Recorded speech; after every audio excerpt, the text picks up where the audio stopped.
presents I'm Sorry I Haven't a Clue, the antidote to panel games.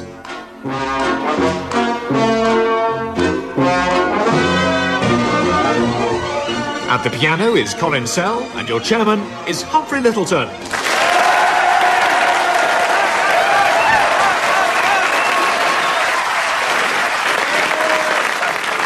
Hello and welcome to a seasonal edition of I'm Sorry I Haven't a Clue, the programme that does for Christmas what a large dollop of sage and onion mixture does to turkey. And as you'd expect for this extra special Yuletide programme, our teams are comprised of the foremost available comic talents in the country. I'm sorry, that should of course read the four most available comic And they are, on my right, Willie Rushton and Tim Brooke-Taylor.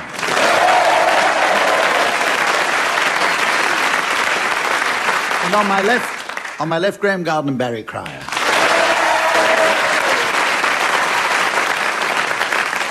And to score for us today, taking a night off from her successful run in pantomime, which she's done wonders with the important part of the principal boy.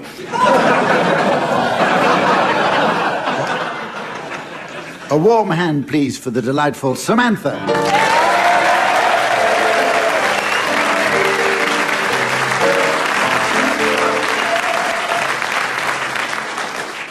Our first round is entitled Historical Headlines.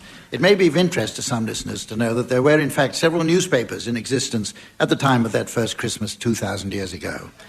In comparison with today's newspapers, these were primitive, ill-written documents. So,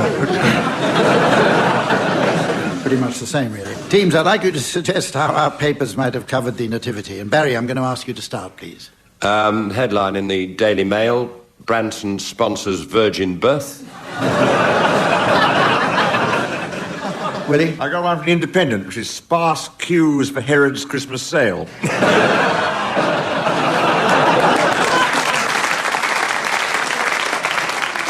Graeme? The one from Exchange and Mart, unwanted frankincense and myrrh, will swap for Nintendo.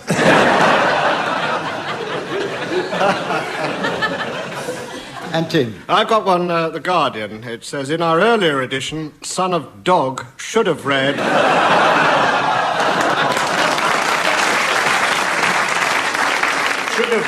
Accrington Stanley. Well, open season now. Anybody got any more? Sunday Sport, Elvis spotted in Bethlehem. Farmers Weekly, Cow says I was there, exclusive. The Daily Express, we'll call him David, say Mr. and Mrs. Ike.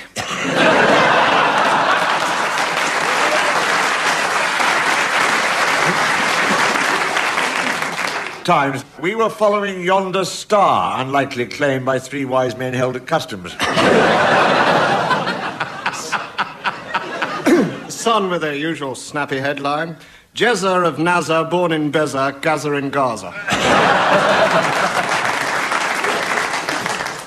Okay. Knitting and Knitters, special swaddling supplement. Any more? Now it's time for a round of Christmas pickup song. And as is customary, Samantha will be utilising her intimate knowledge of my woofers and tweeters, and at the same time spinning some discs on my state-of-the-art gramophone. However, at a certain point, the sound will magically disappear, a phenomenon known to the world of science as a volume knob hand interface. If on its return, teams, you're within a mini-demi-semi-quaver of the original, I shall be awarding points, and points mean prizes. And as it's Christmas, all right then, what do points mean? This week's special Christmas prize is a 24-carat vegetable patch. Tim and Willie, you ought to go first, and I'd like you, Willie, to accompany Bing Crosby, and you, Tim, to accompany the Andrews sisters in their version. He knows if you've been bad or good. So be good for goodness sake. Oh, you better watch out. You better not cry. You better not pout. I'm telling you why. Santa Claus is coming to town. 2, 7, 9. Little tin horns and little toy drums, Rudy toot toots and rummy tum tums. Santa Claus is coming to town.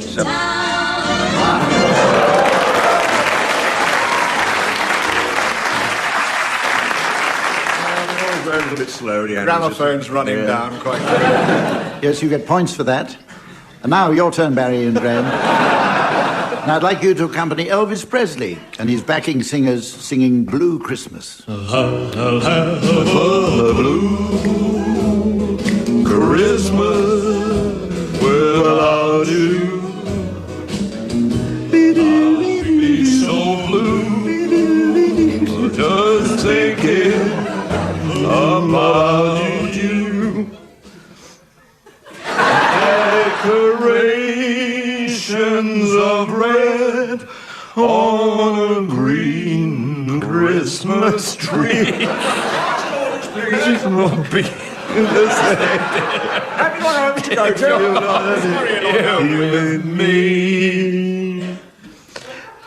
And when the blue The only friend I got in the world. snowflakes start falling, do not ask a man to drink and imitate Elvis. That's when those blue memories start calling. You'll be due.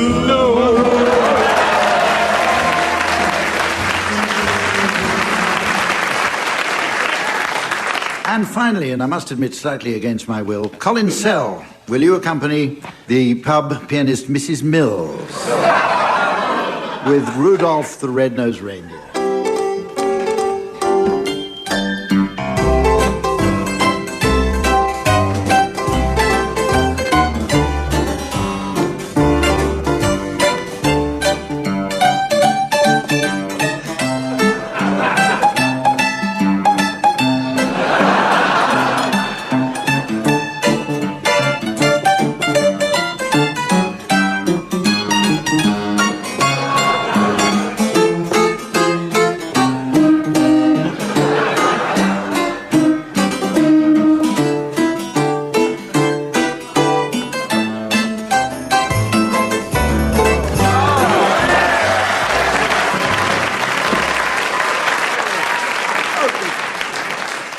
Rotten, absolutely rotten. It was close, huh? It was close. What to, I don't know, but it was close. Anyway, Mr. Johnny, Mills. I'll give you some points for that, too. I've got plenty to spare. The next round is called Word for Word. If you don't remember it, it might help.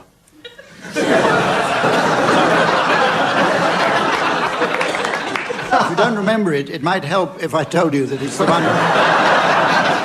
It's the one which involves each team providing us with a meaningless series of unconnected words. In this particular version, teams, I'd like you to take it in turns to come up with a series of otherwise unconnected words on the subject of Christmas. The opposing team may challenge if they notice a connection. If I uphold the challenge, then the challengers should take over. Barry and Graeme, you can start. Pudding, Tree. stuffing, Argument. Challenge from Tim. They're all to do with Christmas.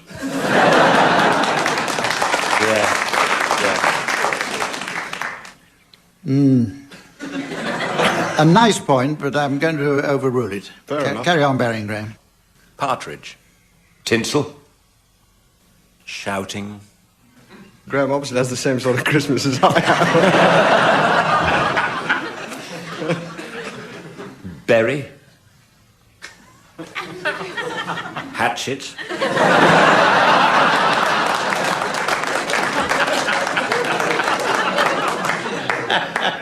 I've got a challenge here from Tim. Or is it the last one? No, new one. It's what we always do. After Christmas, it's burying the hatchet. Oh, yeah. In the head of Uncle Oh, I see. stunning. Yes. You can take the round up now. And Right. In-laws. The Great Escape. For some reason, they always show it at Christmas, and I never understand why. Hangover. Holly, Sleigh. ivy, Stocking. beard. challenge from Barry. ivy and stocking. I'll take your word for it. I would prefer to have the full version. It was nostalgia. I just knew a girl called Ivy who was legend for her stockings. Oh, yes. Carry on, Barry. Goose, Can't be. Cracker. Challenge from Willie. It is a cracker. Whatever you said before is a cracker. I said goose. I thought you said Bruce. I'm sorry. No! No, that's all right. We all know Bruce is a cracker, but I didn't know. No, sorry, I take that back. Carol. Disappointment. Challenge from Tim. Tim had a I knew a girl called Carol, and she was...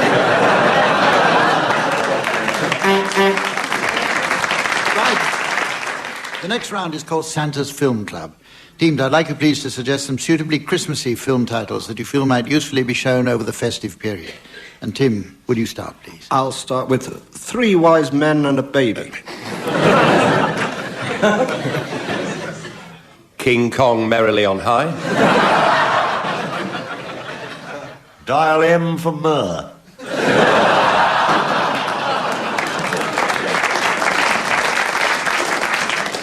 The Lone Reindeer. Basic Incense. Indigestion Jones. The Last Lucasade. Look back in manger.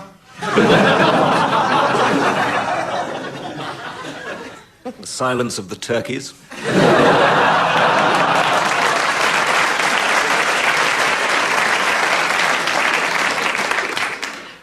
Missile Total Recall.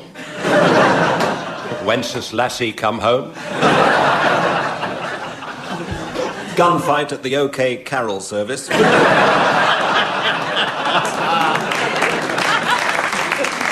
Separate stables.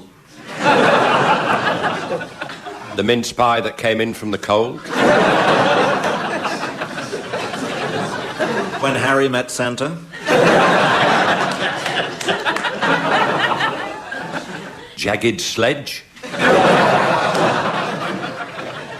Ho, ho, Home Alone 2. The Turning of the Scrooge.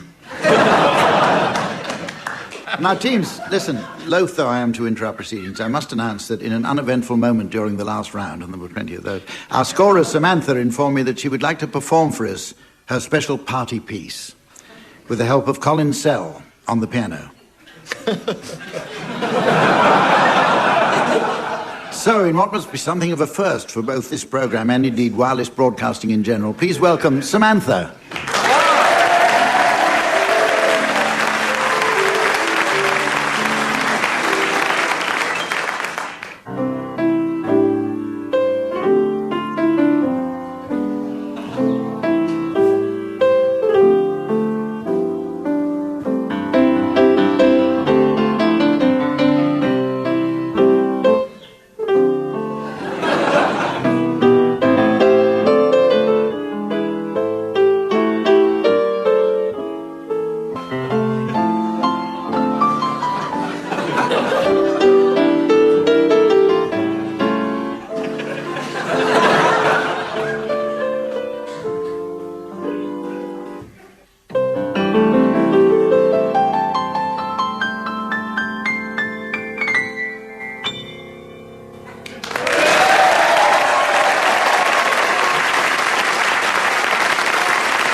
Well, that was certainly very nice.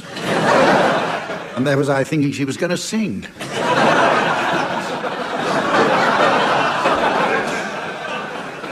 Right. Now it's time to play the game called Mornington Crescent.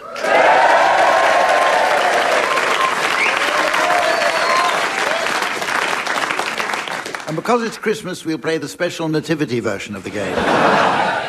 The rules are almost identical to those of the standard game. However, in this version, the winner is the first person to reach Bethlehem. Tim, will you start, please? Is this a serious game? Yes? Don't put that expression on. Look at me. Right, go on, Tim. Well, Tarsus. You're welcome.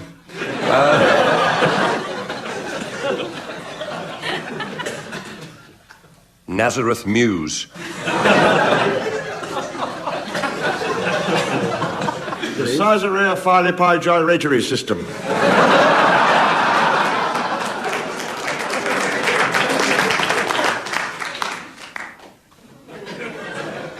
Shepherd's Bush.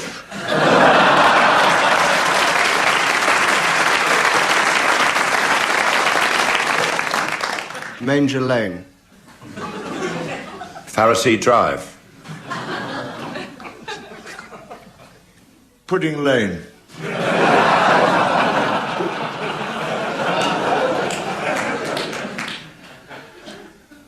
Oxford Circus.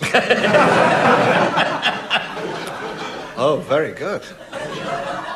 Nice one. Bedlam Road. You can't. That one. Yeah, we've got them. You have a problem, Barry? Bedlam. Yes. OK, Humph, you're the arbiter. If it's all right, it's all right. Very Not much. a bad loser. Not a very good winner, either.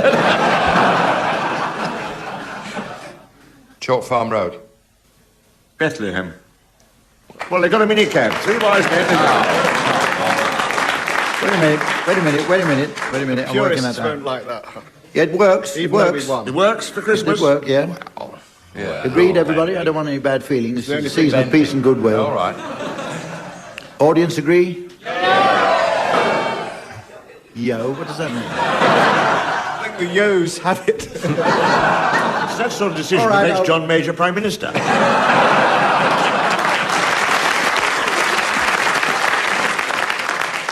I think we'll go on to the next game, shall we? All right. That was terrific. Don't get me wrong. That was. But, right, we're going to have some festive limericks now. Oh, right. During the last few weeks, we've been inundated with a letter from our regular correspondent, Mrs. Trellis of North Wales, who writes, "Dear Mr. Lyttelton, why, oh, why, oh, why?" Very nearly spells yo-yo.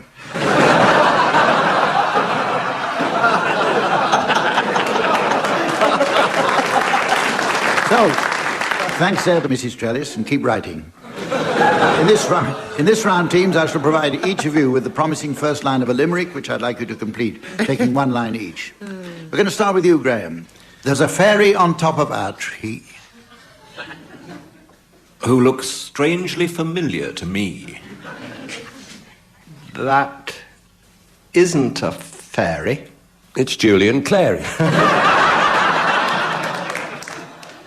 Well, I never. Good heavens, blow me.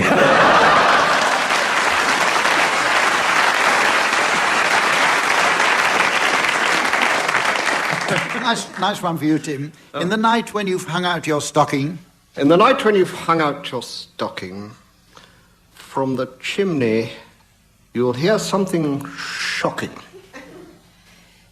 It might well be Santa. He's been at the decanter.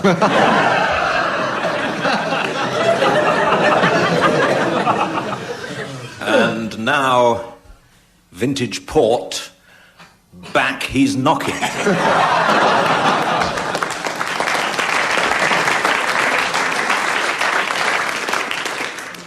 Barry, first line for you coming up. While hanging some balls on my tree.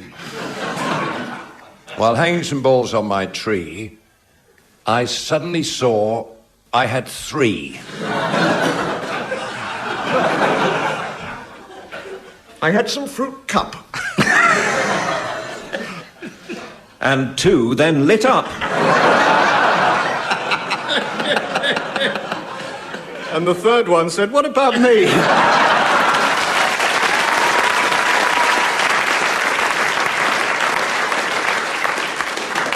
Right, Willie, last one for you. When Santa gets bored in his grotto. When Santa gets bored in his grotto, he doesn't play bingo or lotto.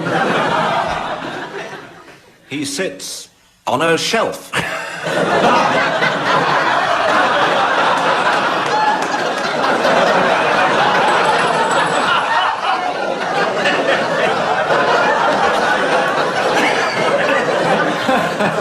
And toys with an elf.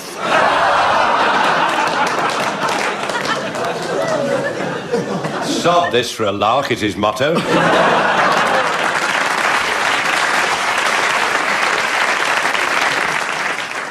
Very good. Our next round is entitled Just a Minute, which of course takes its name from that popular show hosted by Nicholas Parsons, Sale of the Century. In it, one team member should attempt to sing a song of my choosing without repetition, hesitation, deviation, or repetition. A member of the opposing team may challenge by using his buzzer. Do please remember that excessive buzzing is likely to drown out the accompaniment provided by Colin Sell. Another good way is to use a pneumatic drill. Now then, the song. The song is The 12 Days of Christmas. Graeme, will you start, please? On the first day of Christmas, my true love sent to me a partridge in a pear tree. So far, so good. On the second... Challenge from Tim. Repetition of so.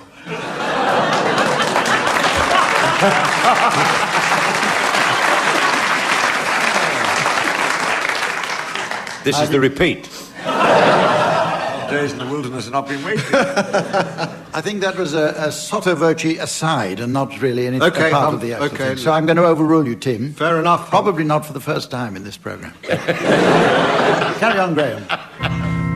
On the second day of the festive season, my genuine... Challenge from Tim. Day, I think, is probably... We've had day already, haven't we? Well, We had the first day of Christmas. and we had the second day of Christmas. Yeah, that seems to be a Element of repetition. I've got to too. allow that. I've You got want to to- allow that. Oh, we don't have to, because I might have to take it up. Take it up, please, Tim.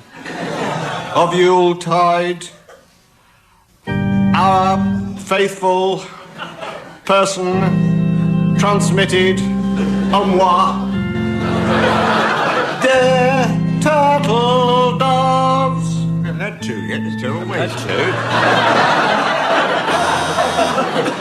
We're going to need it Challenge later from on. Graeme. Challenge from Barry. Lack of repetition. Can't allow that. Neither. Can't allow that. Oh, you got the tune wrong on that machine you've got there. Play the ordinary piano like Stands there with a big organ in front of him and says I'm a liar. All right, I'll allow that. That's Carry his on. mobile phone. Carry on, Barry.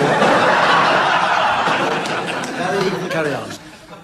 And a partridge ensconced. It does seem to me we've met this partridge before, Father. Oh, was he named before? Oh, yes, he was. Yeah, day one. Day one, the partridge. No, this is the The repeat. second partridge has arrived on his Plover type bird. Doxy's doorstep. All right, you mean you'd like to take up the song? Go on then. 24 hours later, that festive tide, my inamorata delivered 3 French hens. Is that right? 2, a brace of doves looking like tortoises. Pheasant.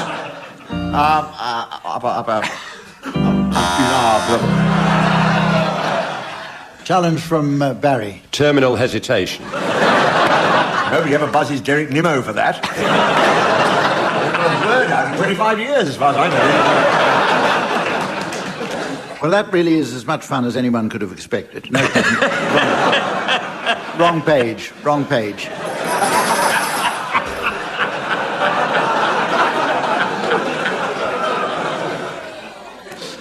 This page is actually better. It waxes lyrical, I tell you. Well, as the smouldering embers of time fade peacefully in the brazier of eternity,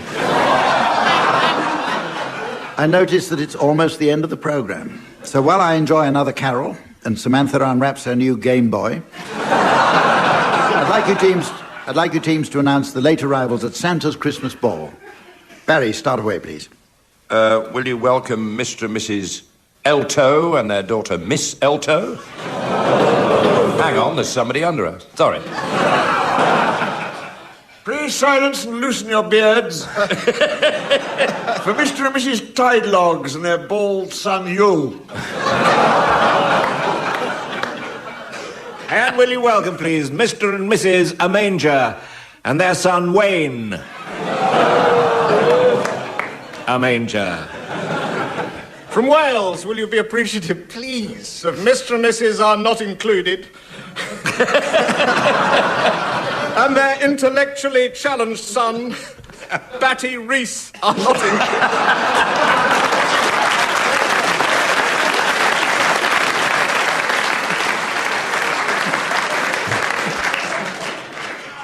Will you welcome, please, Mr. and Mrs. Ivy and their son, the Bishop, the Holy Andy Ivy.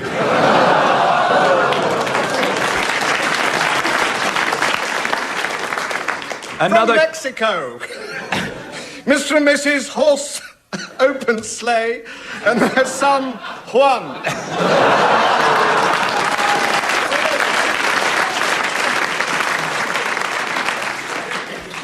Another crisis. I've just heard that Santa's drunk and he's holding a painting by an 18th century French pastoral artist and a piece of paper out of a cracker. Oh no, he's blotto in the grotto with a watto and a motto.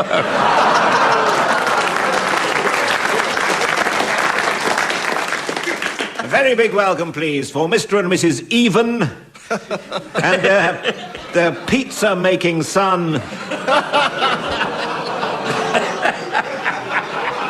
Yes, it's deep pan, crispy and even.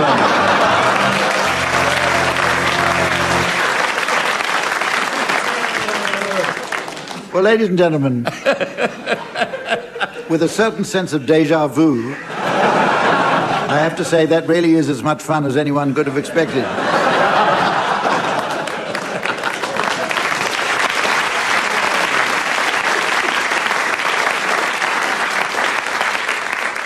Anyway, we'll be back next year for a whole lot more of the same. In the meantime, from the team, Samantha and myself, goodbye.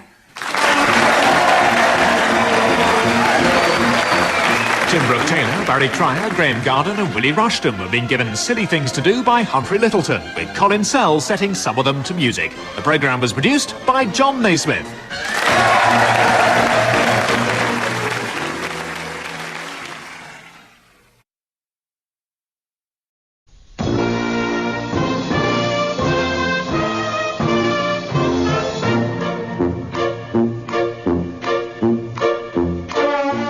The I'm Sorry I Haven't a Clue 1999 Christmas Special.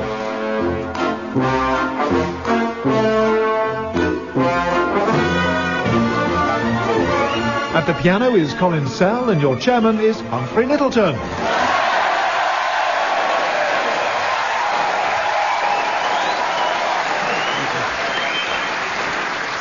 Hello and welcome with a seasonal greeting to I'm Sorry I Haven't a Clue. You join us today amid the North London splendour of Golders Green at the very heart of London's Jewish community. So how fitting we should be here for our special Christmas show.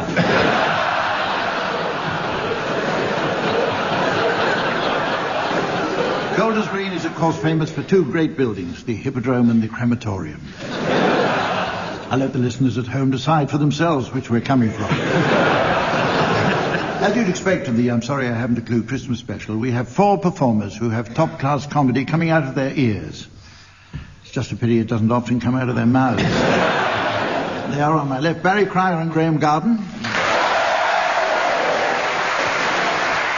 And on my right, Tim Brooke-Taylor and Stephen Fry.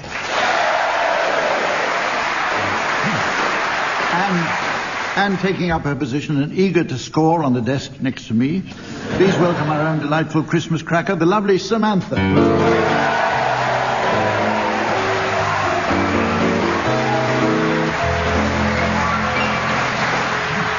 Samantha was telling us before the show about her new young man who, after a series of minor roles, has landed the lead in pantomime this year. She says there's nothing to beat the enjoyment of having the large part of Aladdin. Okay, we might as well get on with it. Our first round is entitled Nativity Radio Times. Now, it isn't widely known that the original Listings magazine has been around since the 2nd century BC and was first published in Greece by the philosopher who lent his name for the title, Theradiotimes.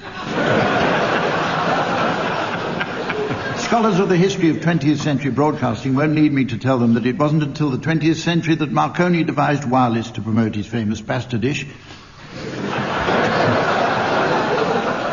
And Logie Baird constructed a television set with the help of his little friend Boo Boo.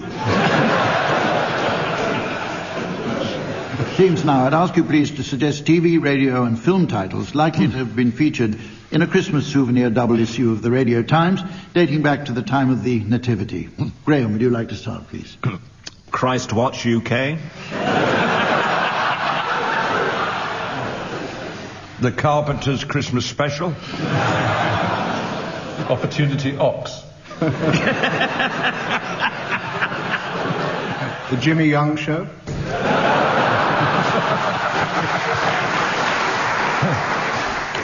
Some mothers do have them.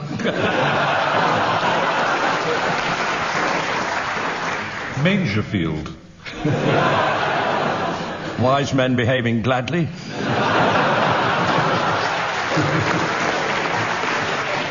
The Magi Roundabout.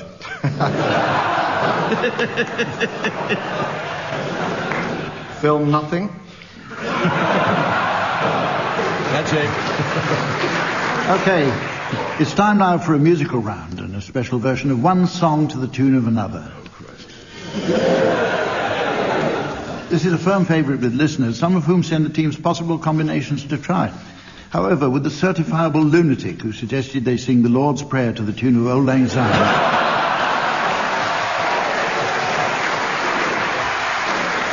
Please stop pestering us in such poor taste. I have instead made a small selection of seasonal tunes recorded by the great man himself to create a round called We Wish You a Merry Cliffmas. Providing musical accompaniment to the keyboards, we have Colin Sell. Listeners will be interested to learn that Christmas was made extra special for Colin as he had the honour just this week of being decorated by the Royal College of Music. Pity they couldn't afford a real tree. Okay, Barry and Graeme, I'd like you to start by singing the words of Bachelor Boy to the tune of Old Lang Syne.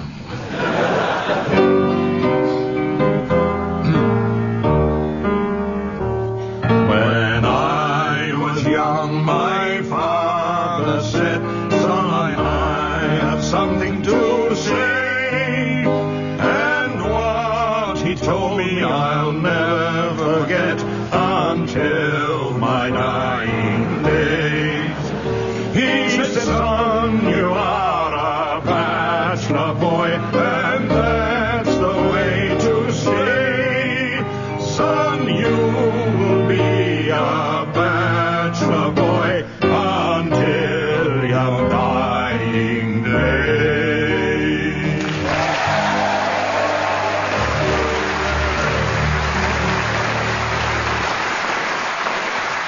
Okay, Tim and Stephen, will you please sing the words of Old Lang Syne to the tune of Bachelor Boy?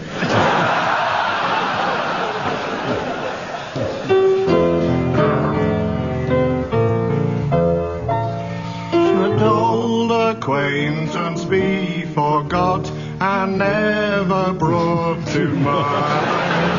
Should old acquaintance be and days of old lang syne? For old lang syne, my dear, for old lang syne, we'll take a cup of kindness yet for the sake of old lang syne.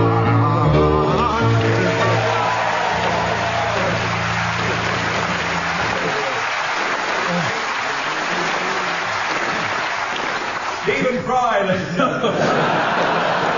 Oh, the overpowering desire to go to Belgium, I can't tell you.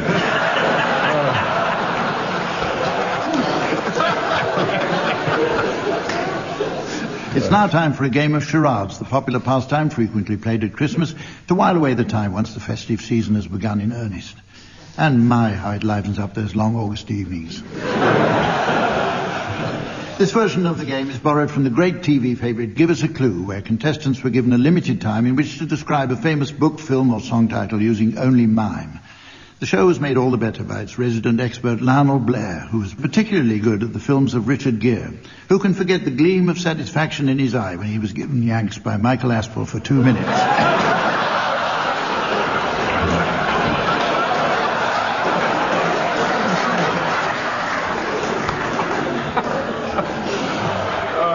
The whole point of the game was the endless amusement created by the players not being allowed to speak. Our version differs slightly in one respect, as the teams do speak. The other difference will become all too obvious. Okay, Tim and Stephen, you're to start with the festive sound charade, while Barry and Graeme will be guessing. Your title will shortly be relayed to our studio audience via the laser display. For our listener at home, here's the mystery voice. Mother Goose. Mother Goose. Off you go, Tim and Stephen. 2 words. Originally it was all kinds of things. all kinds of things. Mixed media. Mixed media, but of a Christmas type. And it goes as thus. Mother. Yes, Lilibet? Mother, your shoelaces are undone.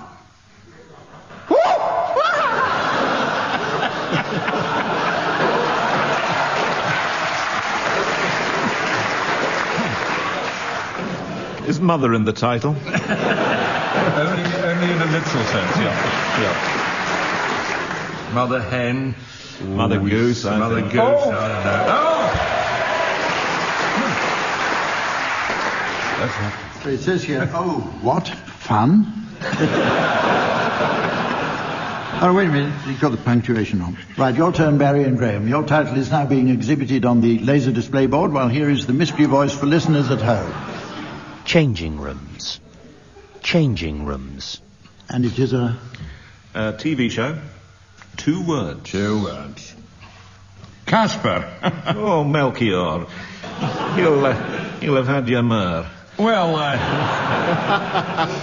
well, no, but, Jings, where's Balthazar? Oh, he's over there, man. So he is. I didn't see him because he's not very big, is he? Barely 5 feet tall. Oh, well, you're a fine one to talk at 4'3". And what about you at 3'2"? Aye, fair enough, fair But enough. look here. What? Looky here. Have you arranged the accommodation at Bethlehem for us all? Oh, what a palaver. My secretary faxed the hotel and they said they only had 1 room left and that was sharing in a stable, if you please. Apparently the last room at the inn had been taken by a family of carpenters. Never. Yes. Oh, I had to point out that carpenters are not valued customers, whereas 3 wee kings of Orient are.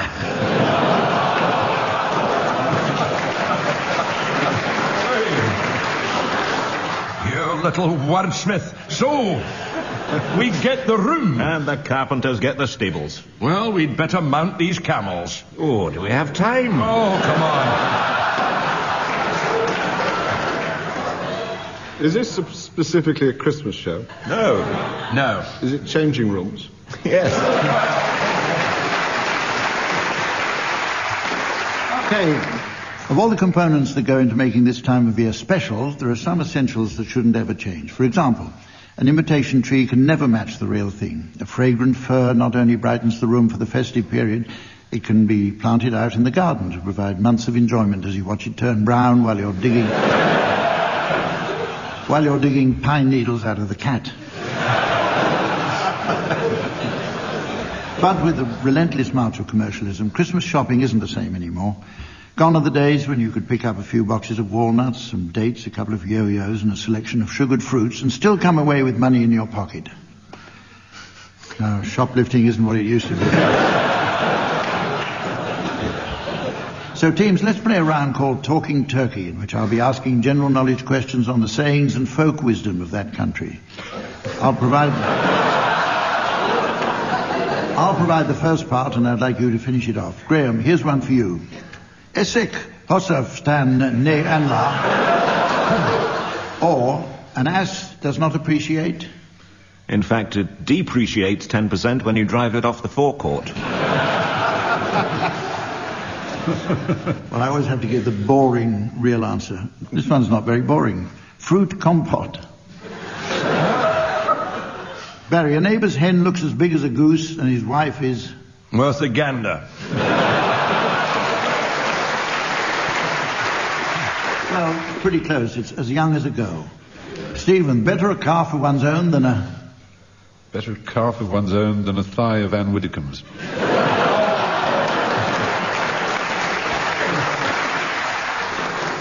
It's jointly owned cow. Oh. I was more or less right then. Yeah. Jim, better to die on a full stomach than to... Throw up over the Pope.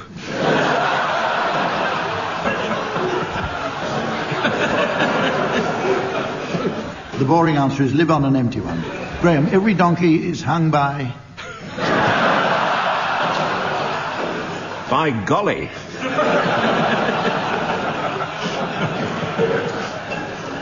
The answer is his own leg. Barry, if a dog's prayers were answered... Lampposts will be vibrators. Bones would rain from the sky. Stephen, it is not disgraceful to ask. It's disgraceful. It is not disgraceful to ask. It is disgraceful to smear warm Bovril over the buttocks of a casual acquaintance without asking their permission first.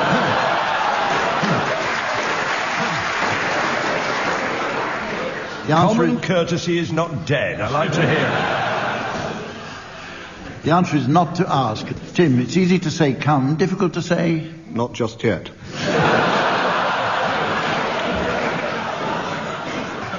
It's now time to play the game called Mornington Crescent. But first, I noticed from our Christmas card postbag that we've received an unusual number this year. And it comes from a Mrs. Trellis of North Wales. Her card contains this seasonal greeting. Dear Mr. Mulden,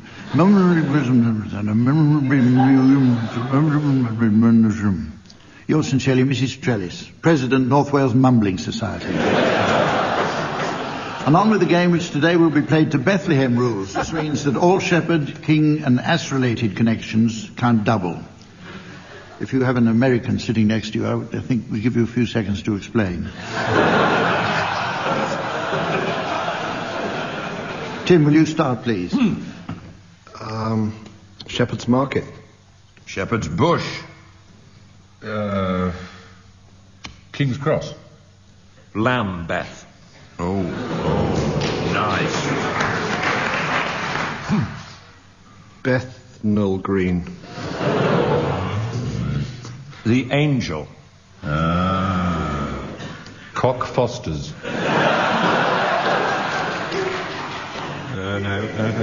No. You can't go back on Shepherd. No. On the diagonal we can. You could. You could. To Euston. Yep. Brent Cross. Warren Street. Don't rush it. They did stuff. I'm just going to get to Arnold Grove. You're wrong. Hang on. I'm going to stop. Think of the French. Oh, we can do this now? Yeah. Of course we can. It's the last 3 months to be able to do Yeah, this. absolutely. North Greenwich. North Greenwich. Well done. North. Oh, God.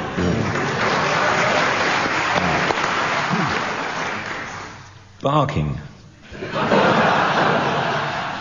It's just maybe. Was that ass-related? That's worried the sheep. Elephant and Castle. Tooting.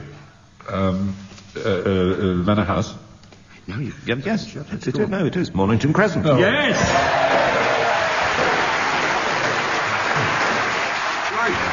Okay, now no run-up to Christmas would be complete without a visit to Santa's Grotto, which is the subject of our next game. I understand that the standard of grotto customer satisfaction can vary markedly. A 4-year-old who asked for a cowboy outfit was given the Virgin Rail franchise.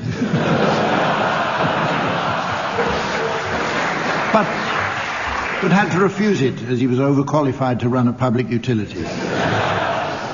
In this game, one team will be a parent and child visiting the grotto. The opposing team will be Santa and his little helper elf. And it's their job to guess what the child wants for Christmas. However, they may only ask questions likely to get a yes or no. The hoped-for present will be relayed to the audience via the display board, while for listeners at home, here's the mystery voice. Tim's little boy, Stephen, wants a Christmas fairy. That's a Christmas fairy. Okay, Barry and Graeme, you're to start in the roles of Santa and elf. Tim and Stephen will be the parent and child, so if you care to start setting the scene, off you go now, Barry and Graeme. Ho, ho, ho. This is Swarfager, my companion and assistant. I got him on the National Elf Service. Now, young'un, what's your name?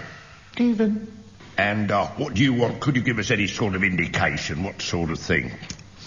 Is it very big? No. Is it very small? Speak up, Stephen.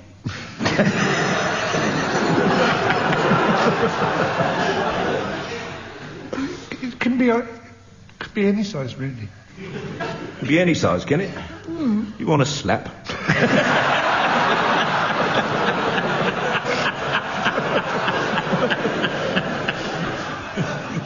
Can you eat it? Well, you might quite like that. No. Audience, you can clap if you like. If they're getting warm. Or if you're getting cold.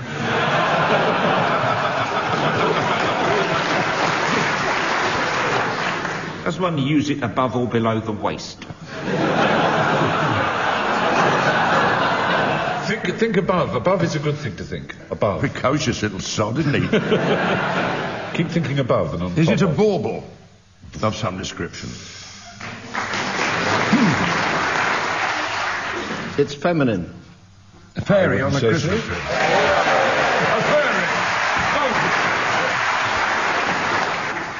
Okay, well, moving on, it seems that TV general knowledge quizzes are all the rage these days, with shows such as Who Wants to Be a Millionaire? And now there's one called Who Wants to Be a London Mayor? Brought to you by the makers of Who Can Run a Piss-Up in a Brewery?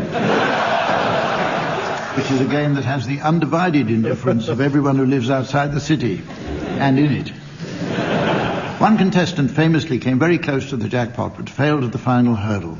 What a shame he chose to phone a friend.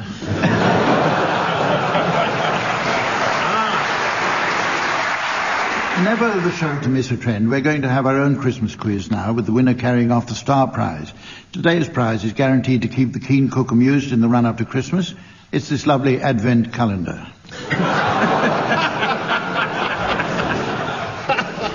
Stephen, why did the appearance of the first Christmas card, invented by the leading Victorian cultural figure Sir Henry Cole, receive such a hostile reception? Presumably it was the first Christmas card because everyone who got one thought, oh, Christ, I haven't sent him one. So they got it to a complete spin. The actual answer is it depicted a family eating Christmas dinner in which the children were drinking wine. Oh, my God. Well, everyone knows it should be vodka. OK, Tim, in Victorian England, what unusual method did the turkey farmers of Norfolk use to get their birds to travel to market in London? They pretended they were buying them a return ticket.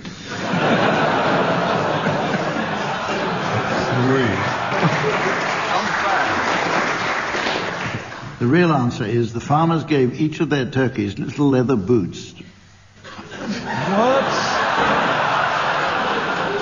That's I'm not going to beautiful, read such presumably. nonsense. OK, Barry, your question is, during a medieval English Christmas pantomime, what do you imagine was the role of the bold slasher? Writing Merry Christmas in the snow.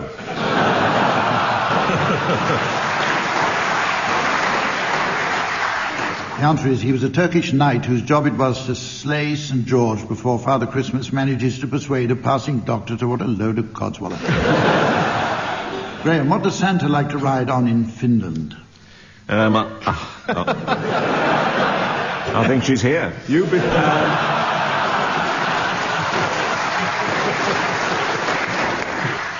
The answer is a goat named Akko. Right, I notice it's very nearly time to end the show, but not before we enjoy a special Christmas edition of Swanee Kazoo. Swanee and kazoo, two words that go together like peaches and cream, just as Bex and posh go together like thick and thin.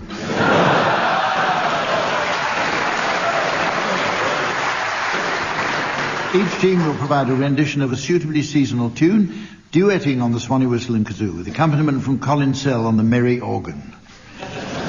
Actually, 1999 was an exciting year for Colin. At the grand reopening of Covent Garden Opera House, he was asked to stand in for a tenor. That's about £3 more than you usually get.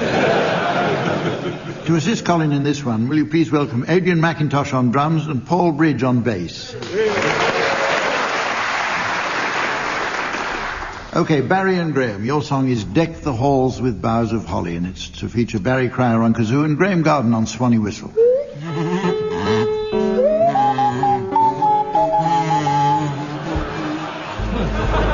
Not bad. Now, Tim and Stephen, your song is...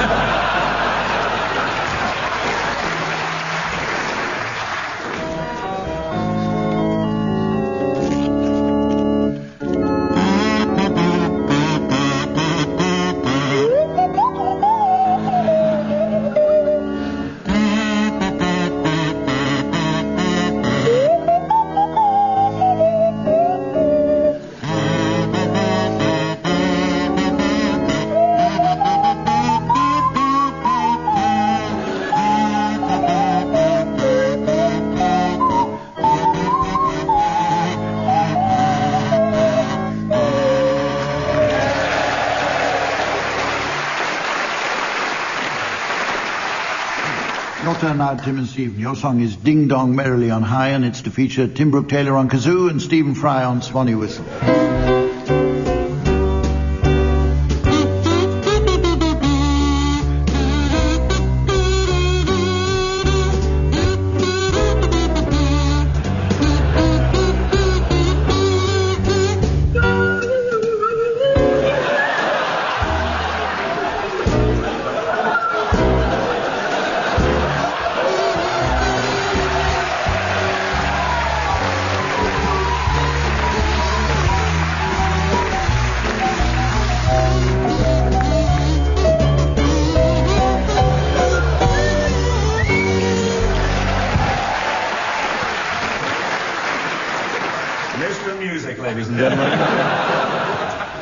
So, ladies and gentlemen, as the two turtle doves of time drown in the fish tank of eternity, and the 10 lords are leaping, blast the partridge of plenty from the peared tree of hope. I notice it's near the end of the show, so we'll be back in New Year for more of the same. In the meantime, from Samantha, myself, the teams, and the fine folk of Golders Green, it's goodbye.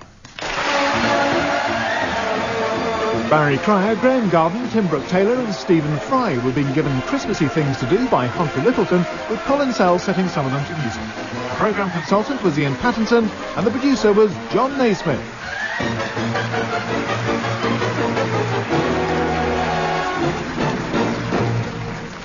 Well, Humph did allude to the fact that I'm Sorry I Haven't a Clue will be returning in the spring, but if you just can't wait that long, you could settle for a copy of the new book, the almost totally complete I'm Sorry I Haven't a Clue, which features highlights from the programme over the last 25 years.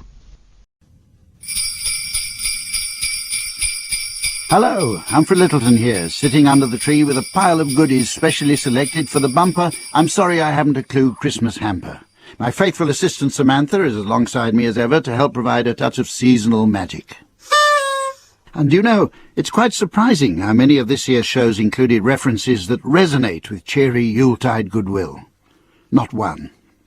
Still, every loyal Clue listener will imagine my excitement at the BBC's invitation to choose nothing but highlights from 12 programmes, and will understand my disbelief at their wanting a full 30 minutes. The teams travelled to many towns this year, and their first success was to fill the Assembly Room's bath, simply by playing the Theatre Royal on the other side of town.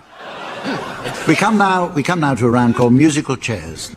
In this game, I shall be testing the teams with general knowledge questions on the subject of the chair. The winner will go on to the final to meet Gilly Goulden, who did surprisingly well when I tested her on the sofa.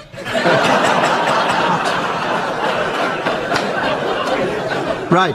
Colin will start us off by playing some light music on the piano. The moment the music stops, the first to buzz gets the chance to answer a question. Okay, take it away, Colin.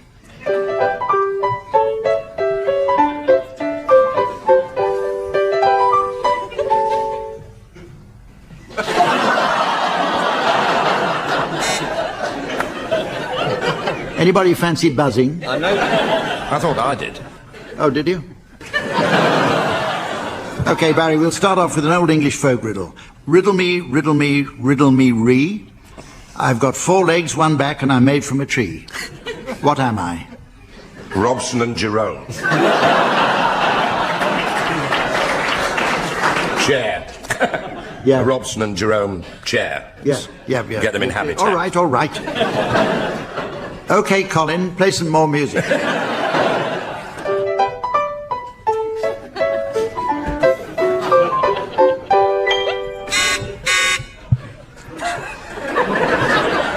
Repetition of the same music.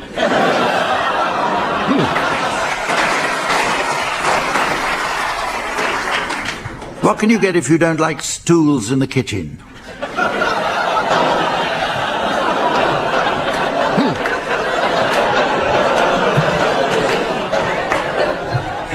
A pooper scoop?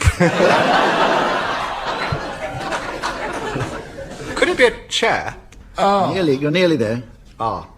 One more letter. Chairs. Yes.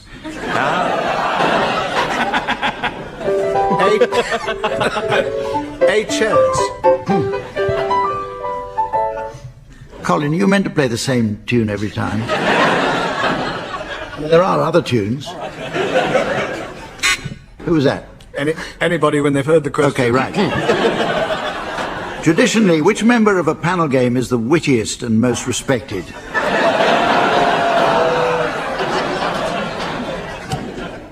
Is there a chair called Nicholas Parsons?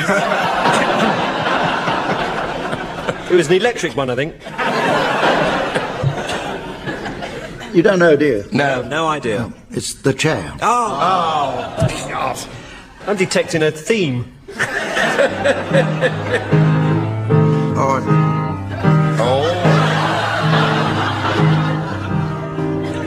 To open my big mouth. What?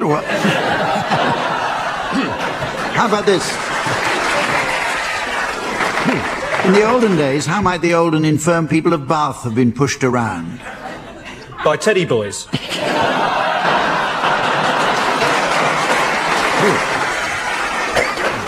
Chair. Teddy boy's chair. No, a bit more. I want a bit more than that. Teddy boy's chair humph. That'll do. Bristol chair. Yeah, that's right. Right. Our next game is called...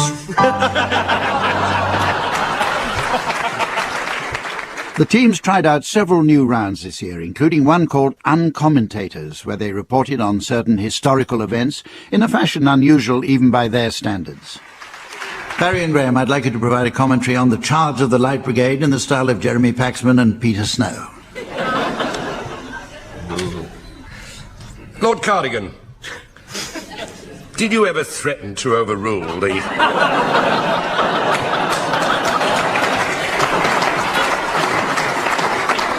Did you ever threaten to overrule the order to charge? I'm perfectly clear about this. The order to charge went ahead. Did you ever threaten to overrule the order to charge? Clearly I didn't overrule the order. Let me put it this way. Did you threaten to overrule the order to charge? You see, this is an operational matter, nothing to do with me. Come on. Over to Peter Snow. Well, here we are, what we call the Valley of Death, just a little bit of fun, And, over here, haven't got much time, come on. Over here, the Light Brigade, over there, the Russian guns, and here they come, half a league, just half a league on, just a little bit of fun. Cannons right there, you can see the cannons to the left there, and off go the cannons, boom, yippee. And if that result, oh dear me, if that result is repeated right across the battlefield, we're going to see not 600, not 500, not 400, look, they're all going red. Oh, it's going to be a massacre. Lord Cardigan. Oh, no.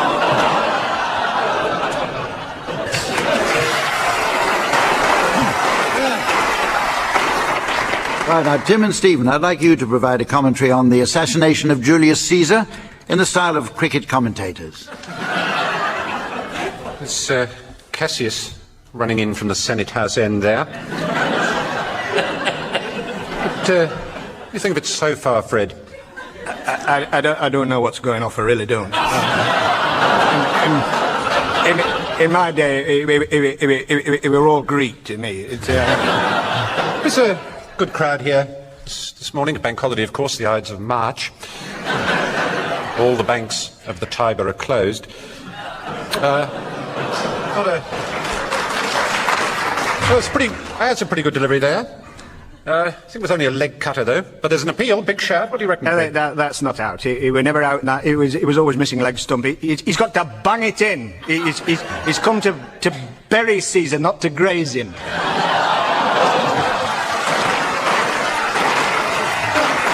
It's a change of attack from Brutus now. Casca is going to be running in from the forum end, having a stab there. Oh, he's knocked the umpire over. Oh, the umpire's back up again. It was the fall and rise of the Roman umpire.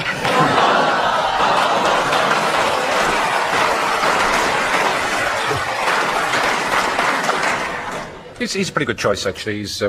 He can move it about. He swings both ways. Yeah. I believe there was a rumour of gold tampering behind the pavilions. Oh, that's a better one, and he's out. He's out, the finger's gone up. He's out, the finger is up, the finger's definitely up. Oh, yes, he doesn't like that, certainly. Yeah, he's very, very cut up about that one. I believe the next man in is Mark Anthony. Not a chance. He's stone deaf, is Mark Anthony. He'll be run out. He won't be able to hear his partner. Unless some friend, Roman, or countryman lends him their ears, of course. So,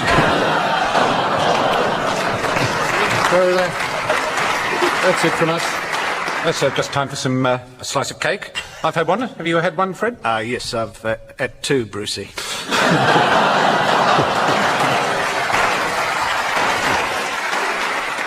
Amongst the many pointless games played by the teams, few can match sound charades for its near total lack of purpose, as Barry and Graeme so expertly demonstrated with their cryptic rendition of the Railway Children. By the way, this clip comes with a warning. It may offend listeners of a Scottish disposition. Hello, Angus. I see you've got your family with you. Oh, Hamish brought the bairns. Yes, well, he's with you, Victoria. Oh, hello. Hello to Uncle Hamish. And there's wee Euston. Oh.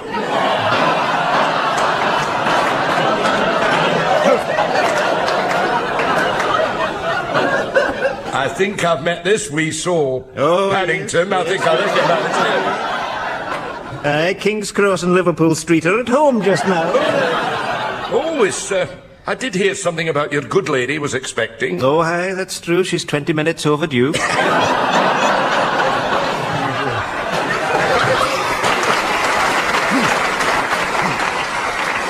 We come now to a game called invitation cards. Nowadays, it seems, it's become obligatory when organising a society do to ensure the right celebrity guest is in attendance. For example, if you're thinking of putting on a 7-course banquet, you might request the presence of the Duchess of York, who will always drop everything for a good bash on a groaning table.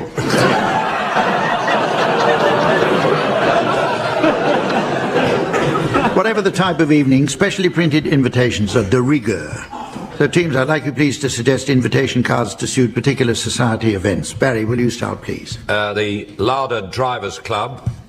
The invitations to the do said 7:30 for 11.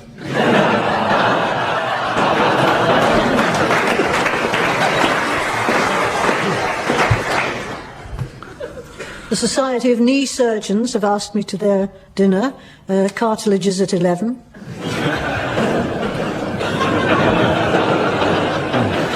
The committee of the Agoraphobic Society will be at home. You're invited to the Psychic's Ball. You know where, you know when, and we know you're coming.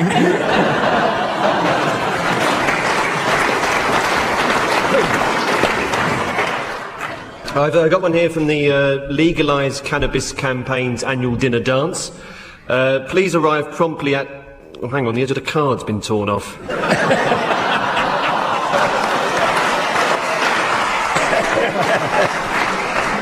Friends of Michael Howard evening. Could the two of you arrive about 7?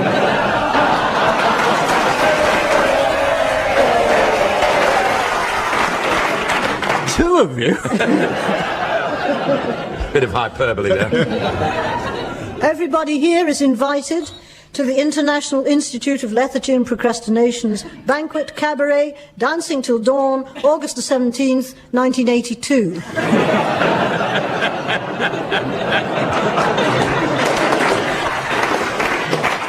The Cannibal Society invites you to a finger buffet at 8.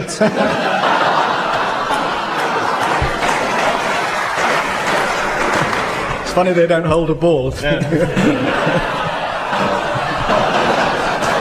If you're late, they keep an eye out open for it. Michael Jackson's birthday party, 7 to 8, but older children by arrangement.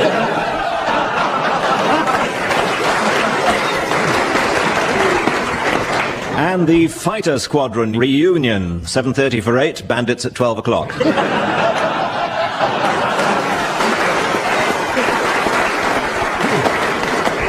You are invited to the Today programme ball, RSVP. Are you coming? It's a fairly simple question.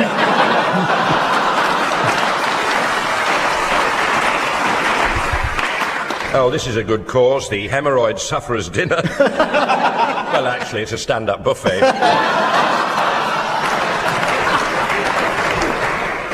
Toasties, absent enemas. And there's the Bookies Union. Big day out at the Gold Cup Steakhouse. Afternoon tea, 5 to 4. Disco dancing.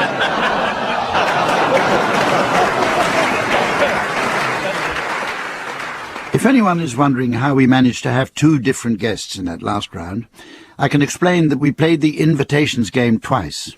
Why it got a second airing I can't explain, it just did. And while we're in irrational explanation mode, here's Colin Sell, but for one glorious occasion, without his piano. It's time now for a self-explanatory new round entitled Dummy Keyboard. The keyboard part of the title derives from the fact that Colin Sell will be playing tunes on his keyboard. And the dummy part derives from the fact that Colin Sell will be playing tunes on his keyboard. The difference is that no piano keys are involved. Barry and Graeme, Colin will now tap out a well-known tune, and I'd like you to tell me what tune he's playing. Colin, off you go.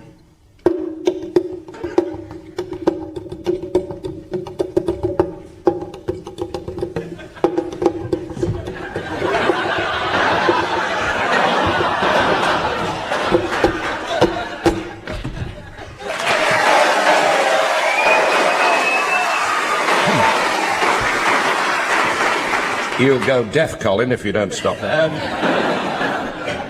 Norwegian Wood? 20 Tiny Fingers? No. Colin, talks. Sounded like Stevie Wonder looking for the piano. Wasn't you? Was it one of your own? One of your own compositions, was it, Carl? No. It sounded Listen, like I'll one. say no, you just nod or shake your head. Colin, one knock for yes, two knocks for no.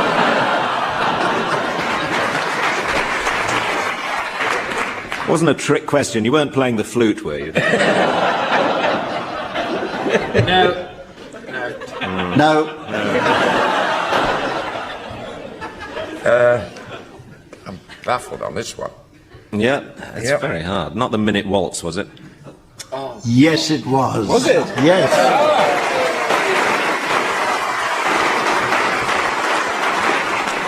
Well, that one was obviously much too easy, so we'll make it a bit harder for you this time, Tim and Tony. Colin will tap out something for you to identify on a different keyboard. Off you go, Colin.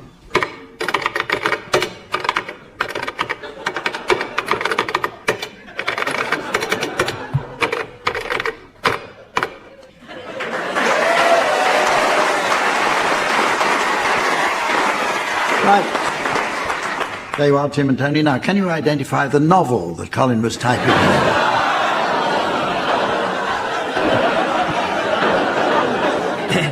I heard a lot of Z's there. Could it be The Big Sleep? No. No, right. I think he typed in the word Mellors and the word bottom. So, Lady Chatterley's Lover, I think it may have been. Sorry. Or a book called Mellors Bottom, who knows? I don't think so. Can we just hear the last bit again?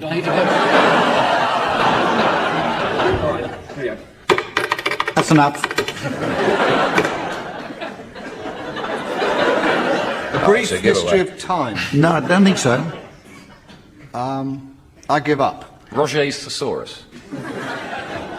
We can't give you the answer because Colin Sell accidentally pressed the delete key. 1997 was a unique season, since for two shows, Colin Sell found himself double booked. Soon after, we moved our recordings to coincide with his other work, in fact. But every silver lining has a cloud, as Colin's stunt double Neil Innes discovered to his cost in the regular pick-up song round, where panellists try to keep in time with certain popular discs. We start with Tim Brooke-Taylor, proving once again just how close he is to the cutting edge of popular musical culture. Several hundred miles, by my estimation. Your turn, Tim. Will you please accompany Shaggy singing Mr. Boombastic? Me Mr. Bombastic, see me fantastic, touch me on the back and say I'm Mr. Romantic, call me fantastic, touch me on the back, she said, Mr. Smooth, just like a silk, soft and cuddly, hug me up like a quilt, I'm a lyrical lover, take it over. With my sexual physique, you know me well, better me, oh my, well, can't you tell? I'm just a tell me, I.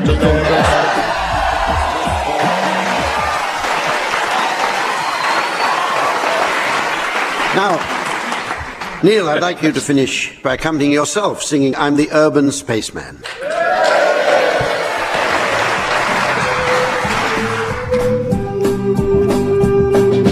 I'm the urban spaceman, baby. I've got speed.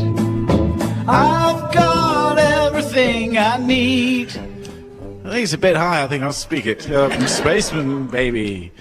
I can fly. I'm a supersonic guy. I don't need pleasure. I don't feel pain. If you were to knock me down, I'd just get up again. 'Cause I'm the urban spaceman, babe, and I'm making out. I'm all about.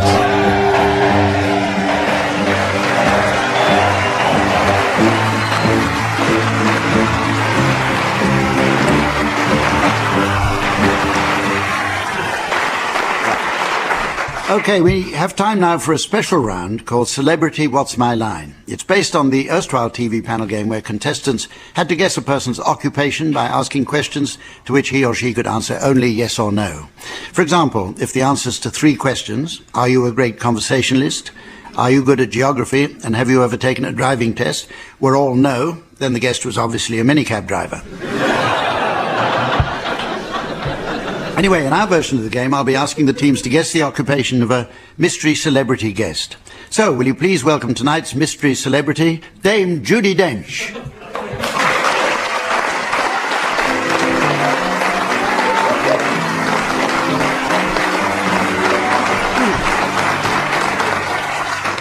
Welcome, Dame Judi, and thank you for joining us. Thank you. Before I ask the teams to guess precisely what it is you do for a living, perhaps we can help.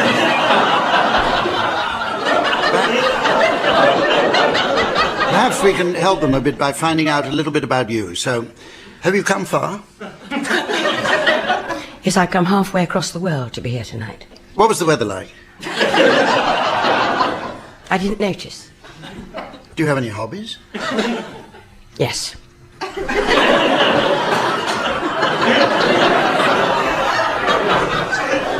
And what's your star sign? Sagittarius. Okay, well, I'll shortly be asking Dame Judi to perform a short mime of her occupation. But before I do, here's the mystery voice for listeners at home. Dame Judi is an actress. Dame Judi is an actress.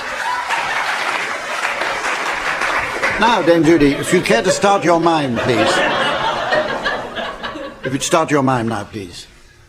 Oh, careful. Oh, dear. She left somebody's eye out. Incredibly flexible, isn't it? Okay, Tim and Sandy, you can start questioning now. Well, Sandy, you better ask, as you're from the same part of the world. Sorry? Dame Judi. Oh, right. Okay, yes, sorry. Fishing, herring, pastries, I'm thinking. Very much in the right area. Are you Scandinavian? No. Right. Can anyone do this? No. Ah, over to you, Graeme and Barry. Yes, it's not Dane, it's Dame, isn't it? Oh, yes. sorry. Well, maybe... So I feel a fool now. Yeah. Maybe a bit of a clue in that. Are you closely associated with pantomime? No. Have you ever slept with anyone famous?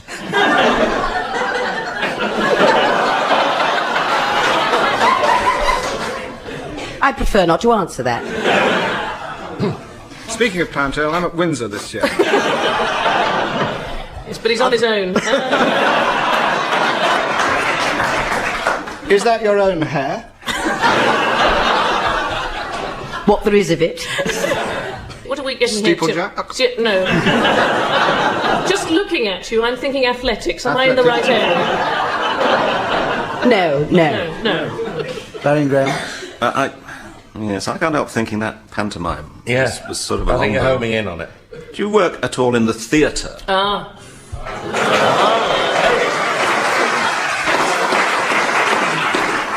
Yes. Is that before or after the show?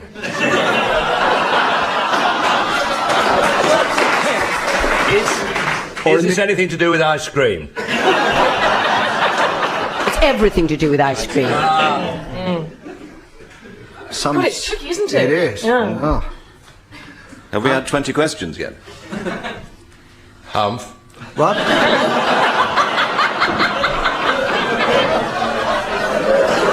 This is your alarm call. Nobody said anything about 20 questions. That's a different... It's a different game altogether. I beg your pardon. Something to do with your... I'm trying to think about your seniority at work. If you were in a group situation at work... Are you talking to me? No, darling. No, I never address you directly, Humphrey. If you were in a group situation at work, do you tend to command respect from your co-workers, or do they just let you bang on till it's their turn? Let you bang on till it's their turn. Oh, you're an actress.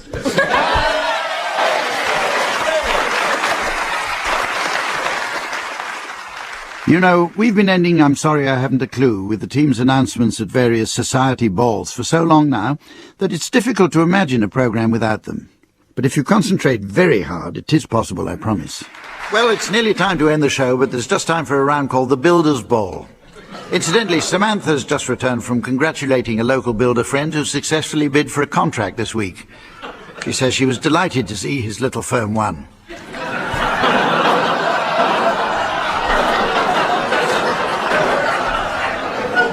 Teams, I'd like you please to announce the late arrivals at a society ball for builders and the like. Graeme, will you start, please? Very welcome, please, Mr. and Mrs. Cotter Tiling. Well, their son, Terry Cotter Tiling. Mr. and Mrs. Scleavage. And their daughter, Jean's Cleavage. Mr. and Mrs. Wall Carpeting, and their son, Walter Wall Carpeting.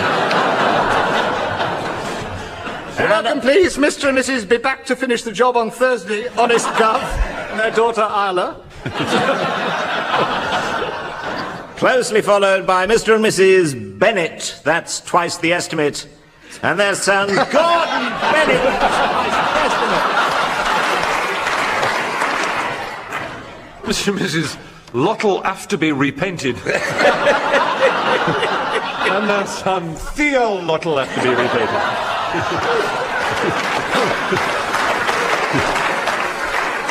And all the way from Ireland. Welcome. Brendan Beam and James Joyst. And also Concrete and Mixer. And their friends, Mr. and Mrs. O'Doras and their son, Paddy O'Doras. It's high society entrance now. We welcome the noble group. It's Lady Foundations first, and then Lord Watermess. And then that ubiquitous royal libertine, filthy prince everywhere. And finally, of course, Count the cost later and Baron bank account.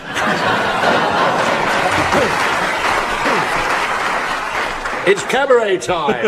It isn't. Introduced by Roy Hodd, the Pointer Sisters, and a special item, Wagner's Damn the Guttering.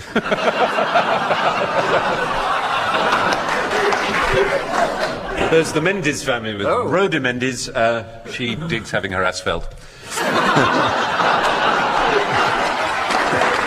And will you welcome, please, Mr. and Mrs. Kinggood. Wait for it. And their daughter, May Kinggood. Mr. and Mrs. Chance of a Cup of Tea. And there's some Henny Chance of a Cup of Tea. Mr. and Mrs. Four Sugars in Mine Love, and their daughter, Olive Four Sugars in Mine Love.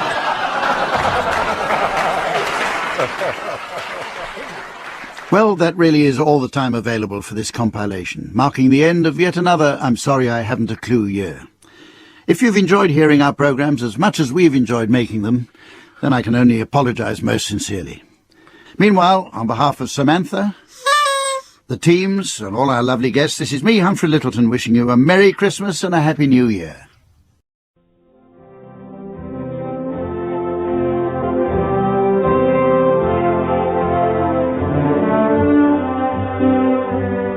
Hello, Hello, this is Humphrey Lyttelton with my annual I'm Sorry I Haven't a Clue Christmas address. At this special festive season, I inevitably find my thoughts turning to those three ancient men who followed a star. It's taken all year, but I've finally shaken them off. The teams travelled the length and breadth of the kingdom in 1998. They went to Leeds and Portsmouth, and then set off again from Glasgow to Cardiff before ending up in Birmingham. This was partly thanks to their desire to see as many fans as possible, but mainly thanks to their hiring a ludicrously cheap minicab. My faithful assistant Samantha is here, eager and ready to help impart the spirit of the season to our many loyal listeners. And around us are many seasonal cards, including this one from a Mrs. Trellis of North Wales. Her message is just typical of the thousands we receive each Christmas from Mrs. Trellis. It reads, "Did you see the little robin with his red breast plump and perky? He flew in my kitchen window and got roasted with the turkey." Our 1998 tour started in the spring when we visited Windsor. While the teams were in such an historic location, they played a round of nursery rhymes. OK, our next game takes as its subject the nursery rhyme, a children's entertainment that sadly fell from popularity with the advent of the mechanical toy. A prime example was Lego, which became so successful that is now here in Windsor in entire Lego land. For a small fee, parents can bring their children to enjoy a large area of toy buildings constructed out of plastic bricks. Alternatively, they can save their money and take the kids to Milton Keynes for the day.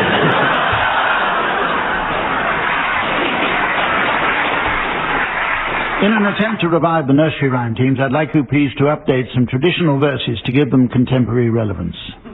Start off, Barry, please. This little piggy went to market. This little piggy stayed at home. This little piggy had roast beef. And now he thinks he's a duck.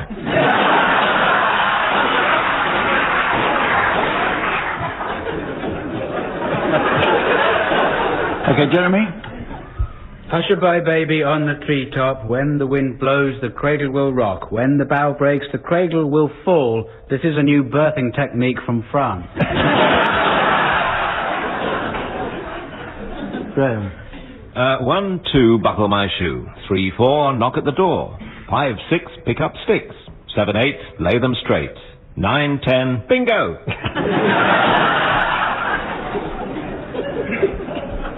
Mary had a little lamb. Its fleece was white as snow. A Frenchman put a match to it, and now it's all aglow.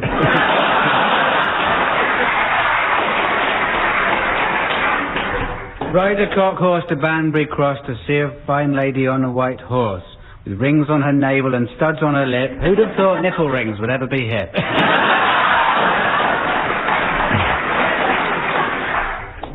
Pussycat, pussycat, where have you been? I've been up to London to visit the Queen. Pussycat, pussycat, what did you there? I told her Geoffrey Archer must never be mayor.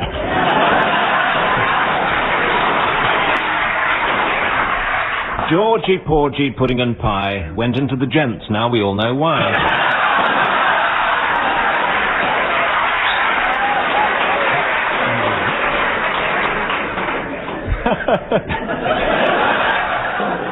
Little Miss Muppet sat on a tuffet, eating her curds and whey. There came a big spider and sat down beside her. At least he said he was a spider. Educationally challenged Simon met a pie person.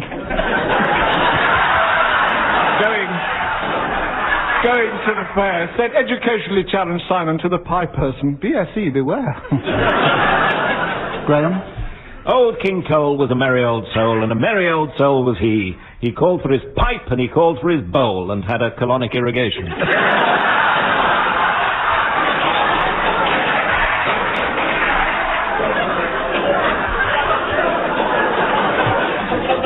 Old Mother Hubbard went to the cupboard to get her poor dog a bone, but when she got there, the cupboard was bare because she'd bought too many lottery tickets. There was an old woman who lived in a shoe. She had so many children she didn't know what to do. Obviously.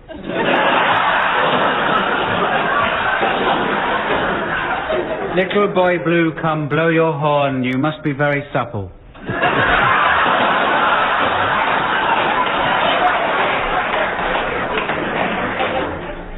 One more, Barry. Hey diddle diddle, the cat and the fiddle. The cow jumped over the moon.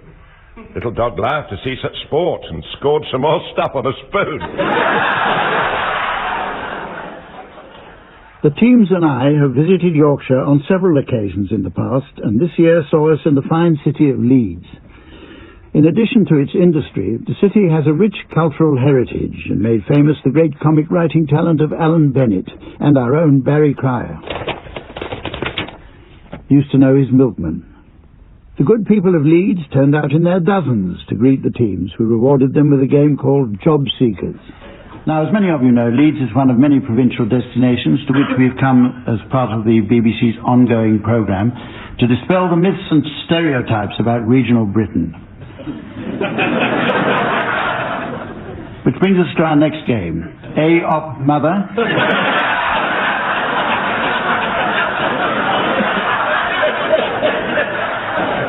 If to whippets int Bath.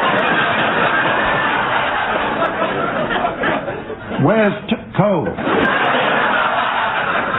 Or to give it its English title, Job Seekers. In this round, one team assumes the role of interviewers, the other applicants for a certain job. The object is for the applicants, while giving the impression of great willingness and enthusiasm, to fail to get the job.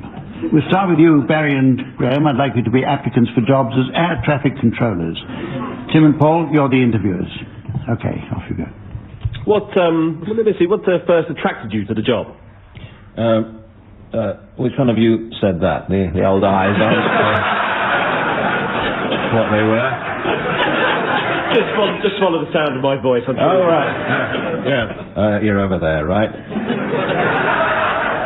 But I think what attracted us was there's a lot of sitting down involved.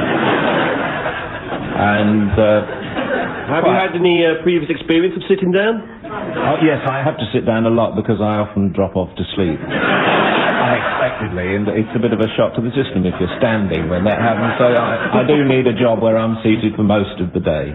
Have you had any previous experience in this air traffic control? Oh, sorry, I was miles away.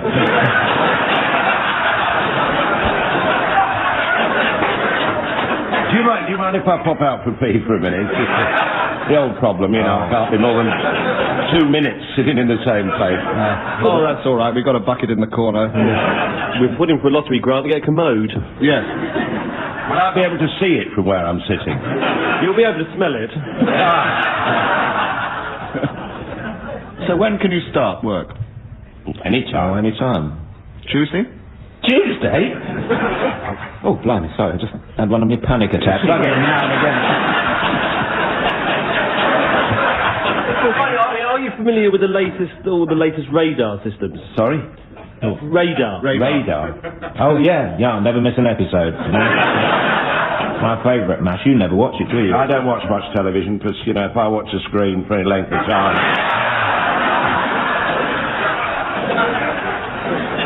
So, we got the job. I think you have, definitely, yeah.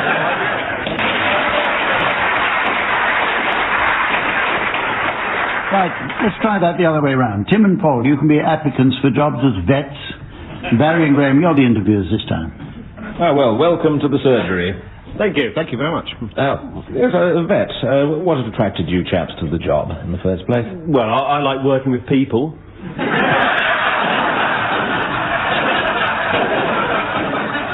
Have you had any training with animals at all? Any experience with animals? I was a butcher. Yeah. And I was the butcher's mate. Slaughterhouse, 3 or 4 years. Well, you certainly know your animals. Well, not for very long.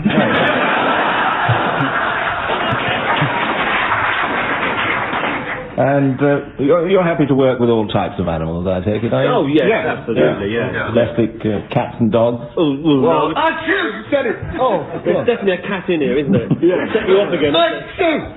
So he gets every time there's a CH, you know, he goes. Does that spell cat? Always asking. He's even allergic to the spelling. Snakes? I don't like snakes myself, actually. No, they bring me out a rash. Sort of eczema. Oh, yeah. Horses? No, just eczema, really.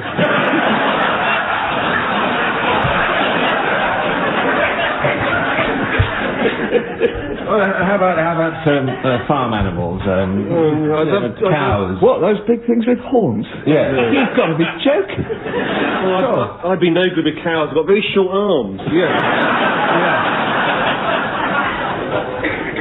Gerbils. Pardon? Wasn't he Hitler's propaganda minister? I like gerbils in their place.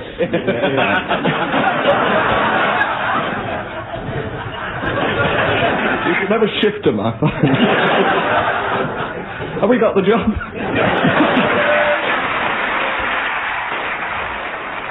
Later in the year, my teams and I were to receive a warm welcome from the people of Glasgow.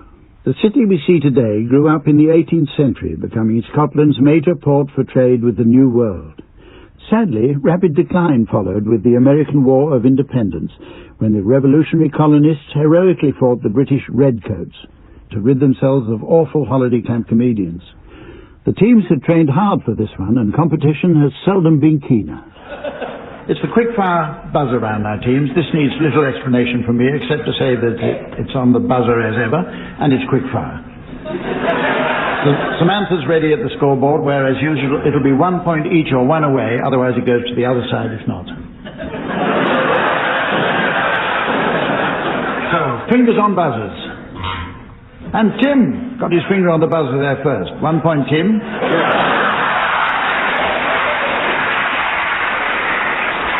And on we go. So, fingers on buzzers.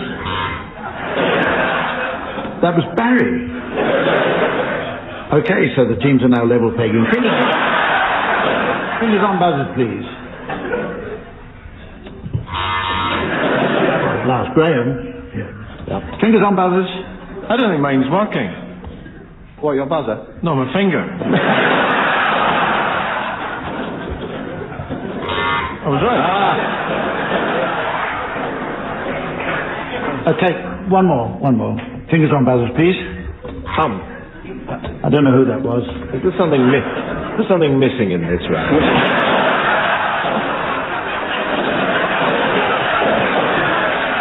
Just because you're losing. On the political scene, the year saw much progress towards self-determination for the Scots and Welsh, a topic much in evidence when my teams and I visited Cardiff. At the famous Arms Park, Welsh rugby has for many years epitomised the Five Nations Cup, when the social and ethnic differences of the Irish, Scots, French and Welsh are set aside in a spirit of unity for the shared enjoyment of stuffing it up the English.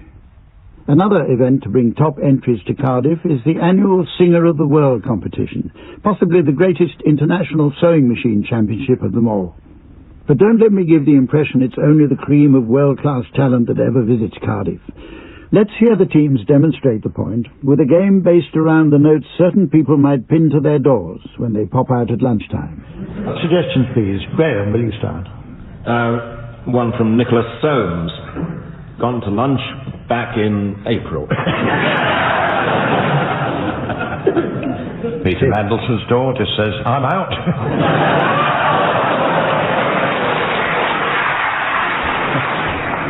Max Boyce just popped out for a leak. And Melinda Messenger just popped out. Back shortly to lose the track.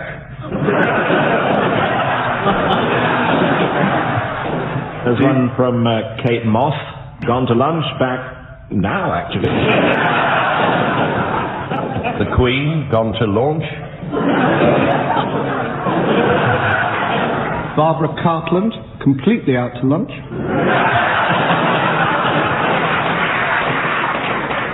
Maybe we won't come back at all. The Apathy Society.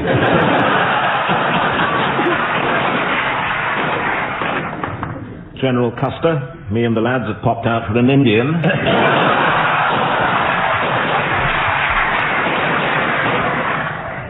Quasimodo out to hunch. Large bells, please. This is just wishful thinking. The goodies back in fashion.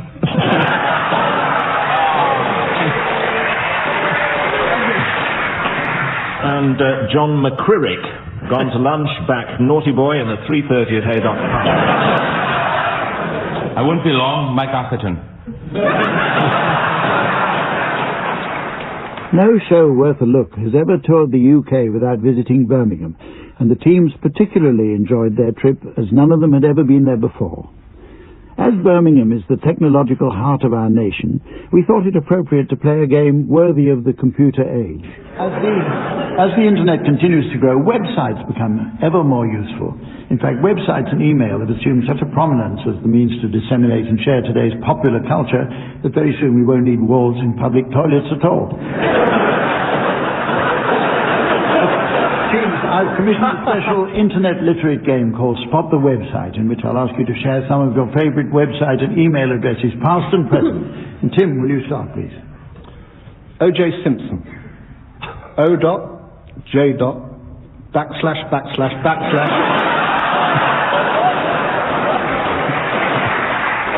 Escape.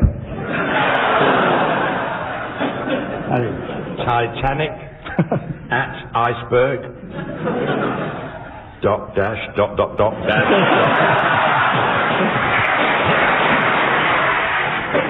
Bert at BBC, 2F- long stop.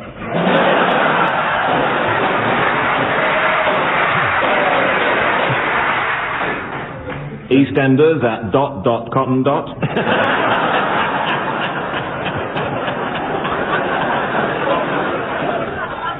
The Prostate Society. Desperate at WC4A/.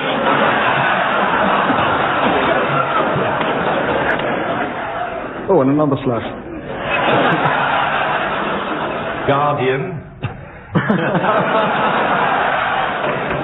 Slot dit, backward slide. Tinton at it, oh don't stop.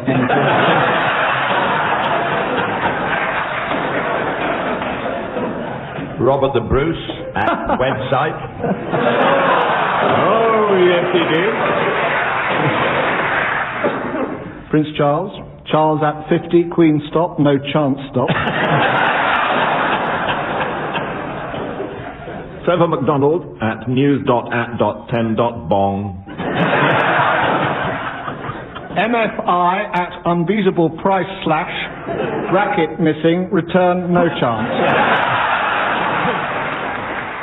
It's very nearly time to go, but let me first tell you what the I'm sorry I haven't a clue family is up to. Amongst the many honours heaped upon her, Samantha has become a roving ambassador for the government and has been asked on several occasions to sit on the national executive. Tim is in pantomime, essaying his favourite role as the villain. Every day he comes on briefly to boos and hisses before leaving. So pretty much a standard gig for Tim. Graeme has taken time off from his many TV and radio commitments to finish his first novel. The library say if it isn't back by next Thursday, he'll be fined again. And Barry is currently touring his one-man show. Not much of an audience, even by his standards.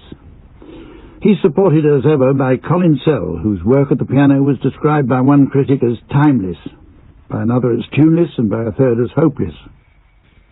Anyway, with the sound of Samantha's bells ringing in my ear, it's time to wish you all a Merry Christmas and a very Happy New Year. We couldn't leave you without this musical round. The people of Southsea had to put up with it, so I don't see why the rest of you shouldn't. Samantha, pull this for me. Okay, well, it's time for a musical round now called Dysfunctional Duets. In this round, teams, I'd like you to sing duets in the style of unlikely partnerships. The history of popular music is littered with strange pairings, as indeed was this stage earlier after Barry Crow's novelty act of clipping his toenails to the tune of the Trumpet Voluntary. As ever, Colin Sell will be providing backup on the piano, although that's by no means his only instrument. In fact, I have a cutting here from Jazz Monthly magazine written by their top reviewer. It reads, "When I heard Colin Sell playing the mouth organ, I rushed in just in time to catch his set. He really should use a stronger denture fix if he wants he wants to blow that hard. You're to start, Tim and Sandy. Would you please sing Puff the Magic Dragon in the style of that well-known partnership, Peter, Paul and Mary Whitehouse?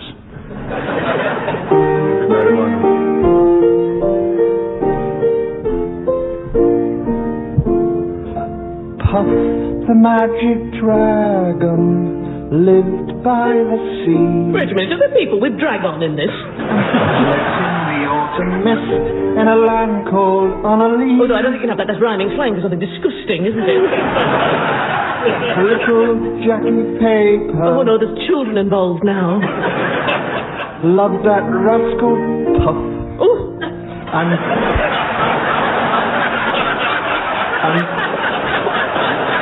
brought in strings and sealing wax. Oh, I knew it. And other fancy stuff. No, don't tell me there's going to be thongs and rubberware and strap-on things. Together they would travel on boat with billowed sails. Oh, what does that mean? I know it's something revolting. Jackie kept a lookout, perched on Puff's gigantic tail. Oh, they're on top of each other now. Noble kings and princes. Defend that. Well, there are no queens would bow whene'er they came. Pirate ships would lower their flag when Puff roared out his name. Oh, I've never heard anything so disgusting. You listen and you'll hear.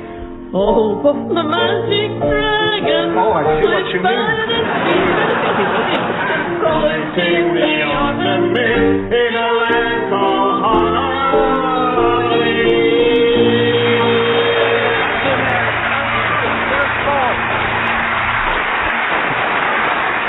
Okay, it's your turn, Barry and Graeme. Would you please sing Wandering Star as Lee Marvin and his hairdresser?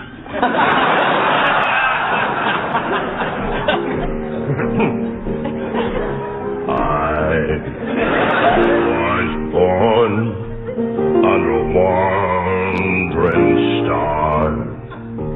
No! I was born under a wandering star. Wheels are made for rolling. Mules are made to pack. Always pop a pair in my suitcase. Never see the sight that didn't look better looking back. Looking back. Yes. I was born under a wandering star. I know what you said.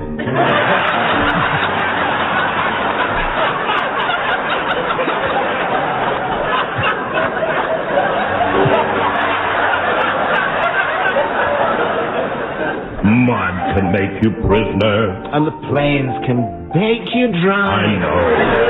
Snow can burn your eyes. But I tell you, only people make you cry. So true. Home is made for coming from. Well, and to dreams of going to as well. Don't forget that. Which, with any luck, will never come true. No, never. A bit more off the bottom.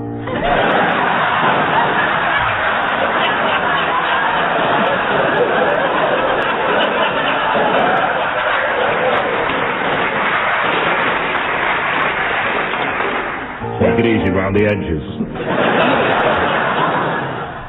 I was born. Yes, I know. Under a wandering star. You can say that again. A wandering star. Well, I've enjoyed our little chat.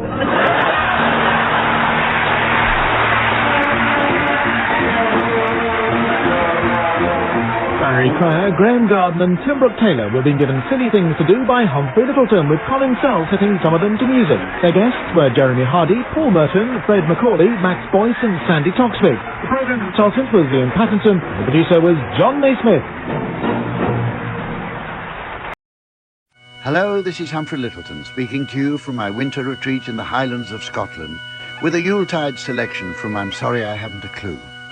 But first, let's pause to reflect upon what Christmas really means. It's a time to share gifts with friends, a time...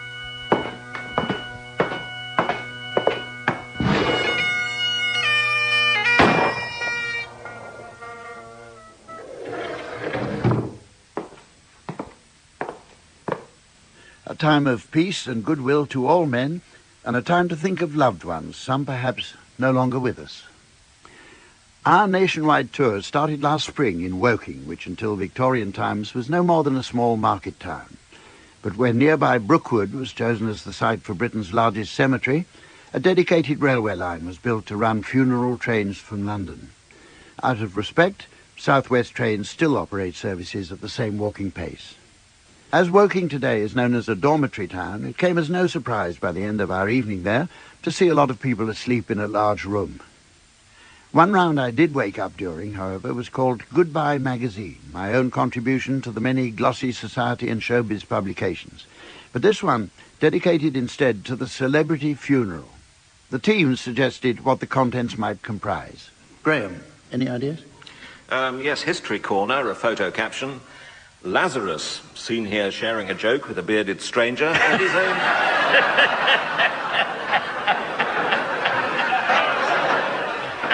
at his own funeral reception. Tim. Oh, we have a report here of the funeral of squadron leader Jumbo Big Ears McPherson. And he spent 5 years, in fact, in Stalag Luft 47. And the picture here is of the mourners shuffling round the grave, dropping soil down their trouser legs. It's lovely, lovely piece. Very moving. Barry? Woking was in mourning today with the news of the death of the local resident world hokey cokey champion. Unfortunately, it took them 3 hours to get him in the coffin.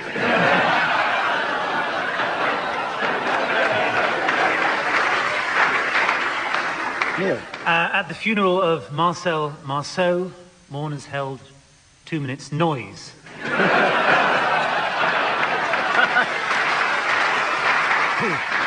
In Florida, multiplex cinema pioneer Harry Goldman passed away peacefully last Friday. His funeral will be on Tuesday at 2:30, 4:15, 6:30 and 8:15. In Bradford, contortionist Reg Gridley died in his own arms.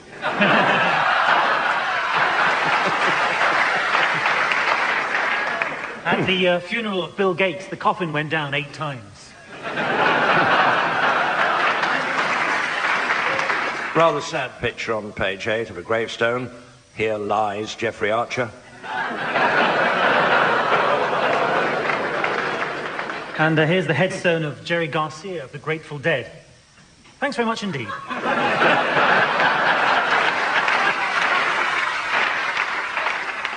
Our next stop on the Clue 2000 tour was the city of Stoke, where football fans are still rightly proud of their most famous son, Sir Stanley Matthews. Rated as the finest controller of the ball ever, Sir Stanley played professionally well into his 50s. What memories must have been revived on seeing astonishingly old men once again dribbling in public. Sadly, Graeme Garden was unable to join us in Stoke. His agent sent a note to say he was staring at the Theatre Royal Drury Lane, which I took to be a spelling mistake. But it wasn't.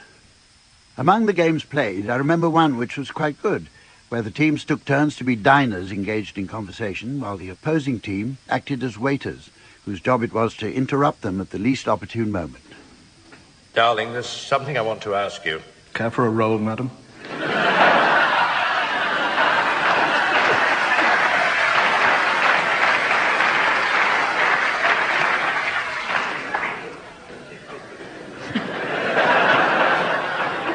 What is it? Well, it's a sort of bready round thing. It's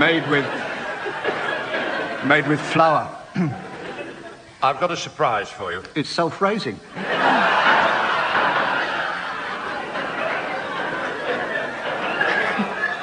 Are you asking for my hand in... Your soup, sir. I want you to marry me, but there's a slight problem. It's cock-a-leaky.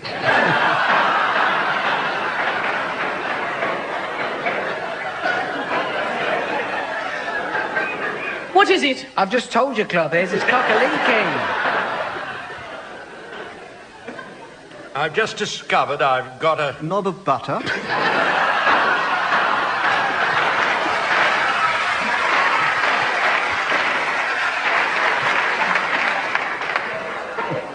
I've got a slight medical problem. I don't care. When I kiss you, your lips taste... Like a gherkin, sir. Oh, damn it, just marry me. That's very kind of you, sir, but this isn't actually my table. Good night.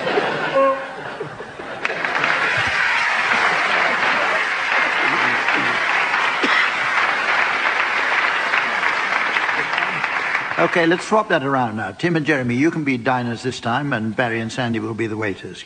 Carry on. Tristram, lovely to see you. I have to say, you're not looking too good. A little peaky. Is there anything wrong? Well, Geoffrey, I've had some very bad news. I'm afraid the fish is off. Well, you know you can tell me, Tristram, what is it? May I suggest crabs? Well, thing is, Geoffrey, I really don't want to... Wine, sir? Is it, something serious? Well, I was worried it might be my cell count. Red or white, sir? I had to produce this, you know, the sort of sample, and the doctor said... I expect one bottle won't be enough. What, Tristram, did the doctor say? What was the verdict, then? Well, he says I've got... Melon balls, sir? Something serious. I don't know how I caught it. Maybe something I ate, or maybe... A tart, sir?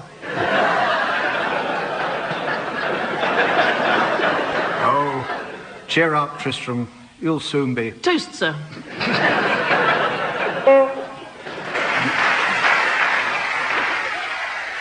The teams travelled next to the National Theatre on London's South Bank, where the audience is accustomed to great performances from fine talent.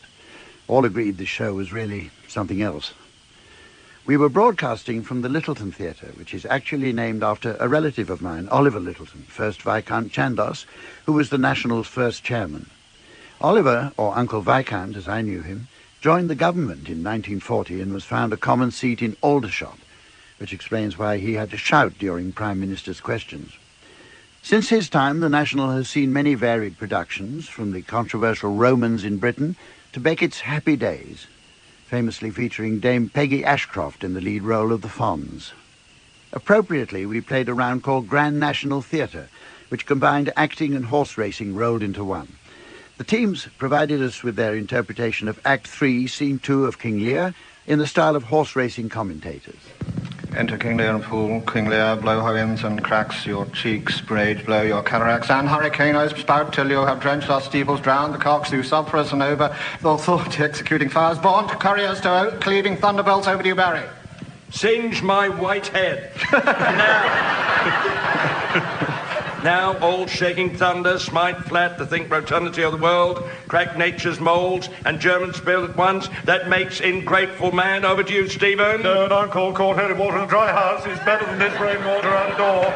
Good, uncle in, and on outside daughter on the inside blessing. Here is a night, it is neither wise man nor fool. Rumble, thy belly full, spit, fire, spout, rain. Over to you, Graeme. And no rain, wind, thunder, fire, my daughters. That's not you elements with unkindness. I never gave you kingdom, called you children. You owe me no subscription at the tote. Let fall. Oh, your horrible pleasure of all there. Here I stand, your slave, a poor, infirm, weak, and despised old man. Over to you, 10. Not yet I call the servant myself that have two pernicious daughters joined your high-engendered battles against the head. Over to you, Barry. He that has a house to put heads in has a good headpiece down there, the compeastable house. Before the head has any, the head, and she shall louse. So beggars marry many, the man that makes his toe what his heart should make, shall of a corn cry woe. Over to you, Stephen. Tell me, slipped away, for there was never yet found woman. She made mouth in bars. No, I will be the pattern of all patience. I will say nothing. From who's there, can fool marry his grace and a codpiece, and that's a photo for wise man and a fool.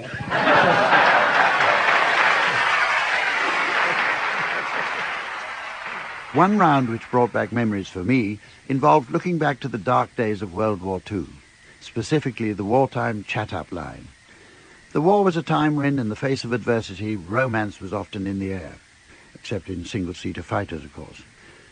So worried were the authorities by this climate of free love that those of us in the forces had something put in our tea to stop us thinking constantly about sex. I often still wonder when it's supposed to start working. Stephen, will you start? All POWs are welcome to share my tunnel.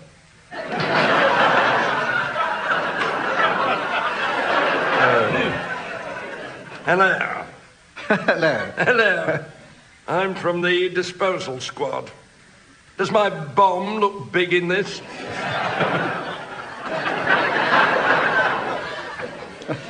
Put that light out.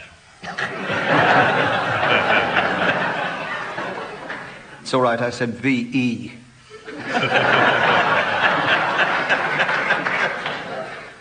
Those Fockers have given me an idea.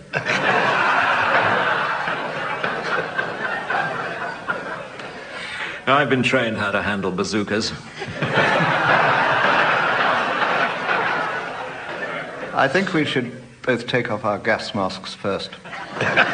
Oh, you already have.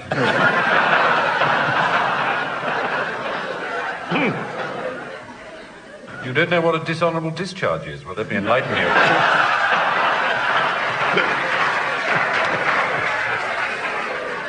We could lie down on that.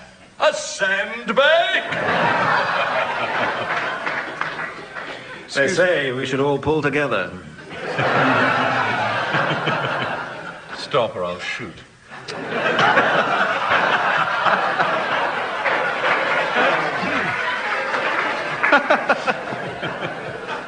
I'm going in.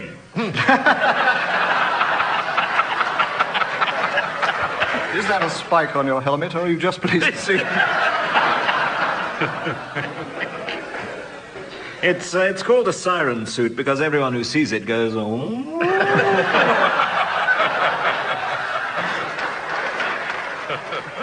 After a short summer break, we resumed in Bournemouth, which was developed into the resort we know today in the 1890s. When the town's splendid new drives and avenues were officially opened by Queen Victoria, accompanied by Kaiser Wilhelm in full military garb, everyone gasped in amazement, except the Kaiser, who gasped because he'd inadvertently sat on his helmet. But it wasn't until 1941 that Bournemouth came to world attention, when the course of the war was changed after the Japanese mistakenly bombed Poole Harbour. Here, the teams played a round called Unoriginal Innovations, providing examples of how certain old-fashioned inventions might be described today via the mail-order catalogue. Graeme. No more tangled flex worries. Is your hairdryer flex in a tangle? Is it getting frayed and dangerous? Time to get a cable-free, hand-operated towel.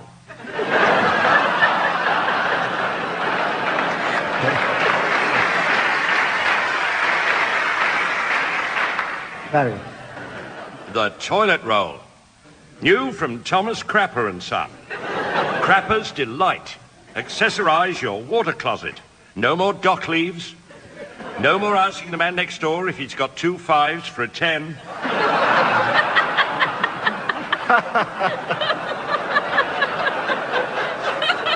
That's all behind you, as is new Crapper's Delight. We put our business in your hands and vice versa.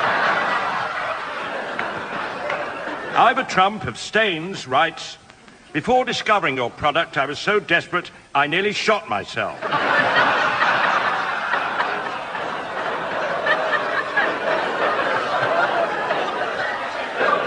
That's from The Guardian.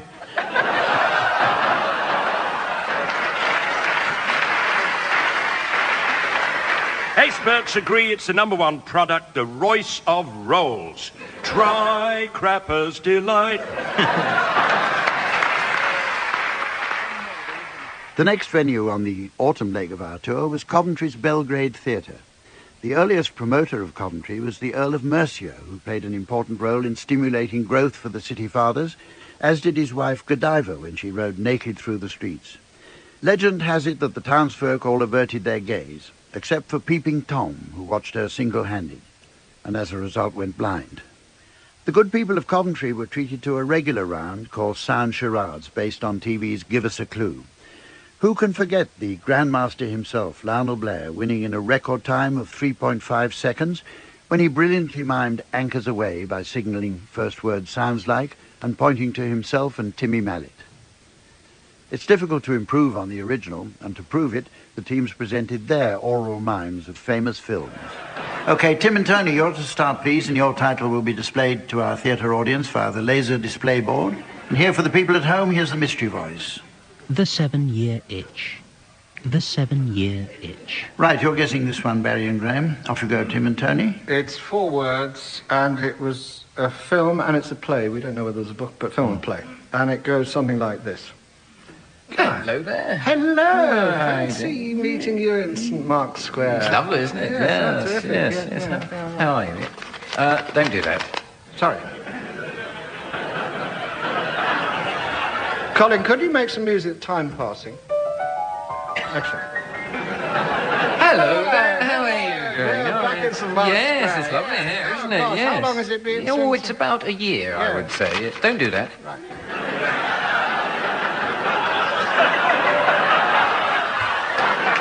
Hello there. Hello, How are you? I missed you. haven't seen you for a while. About Yes. 4 years now. Well, could be, yes. I know, Something like that. yeah, Certainly been all right. some considerable time. Yeah, don't do that. All right. Oh, hello there. You've grown a beard, I see. Yes, I Yeah. Yeah. Well, do you know, it's been 8 years since we originally met up here. Really? Has it been 8 years? Yes. Gone in a flash. Yes, I see that's all cleared up, though. Yes.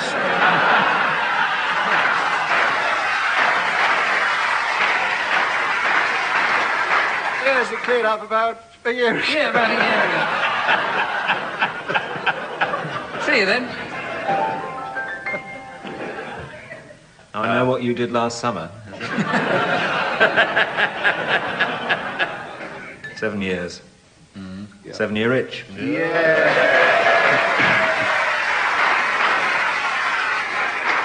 Right, your turn, Barry and Graeme. Your title's now being exhibited on the laser display board, and here again is the mystery voice for listeners at home. The Grinch. The Grinch. This is a film. It is. 2 words. 2 words. Off we go. There we go. Hamish! You'll have had your tea. Well, as a matter of fact, but... Oh, no, I see you're having a meal. Your festive lunch there. Yes. Pull up a kilt and sit down. Oh, thank you. Oh, my word, what a magnificent bird. Thank you. Well, it's not a turkey, is it? Oh, no, it's not a turkey. Pheasant? No, it's no a pheasant. McNugget? No. No. This is unique. It's a rare cross, the result of a grouse. A grouse, mark you, mating with a wee finch.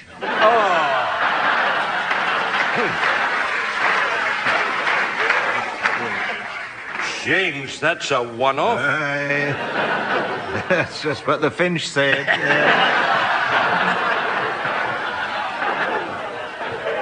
Oh, his soul brings the tears to your eyes. What do you call it? A frouse? Oh, no. Quite the reverse. Oh.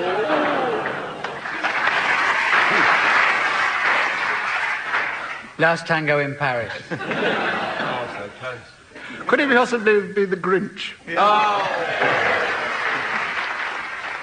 The last stop for the teams on this Millennium Year tour was at High Wycombe.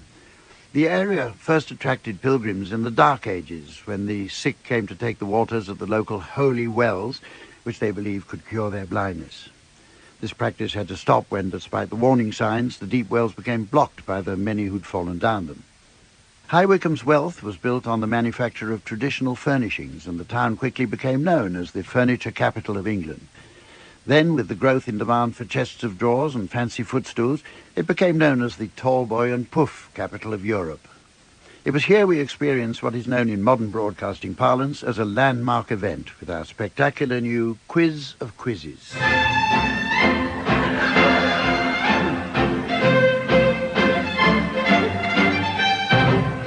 Right, fingers on buzzers, teams. How many legs have donkeys? Hang on, somebody at the door.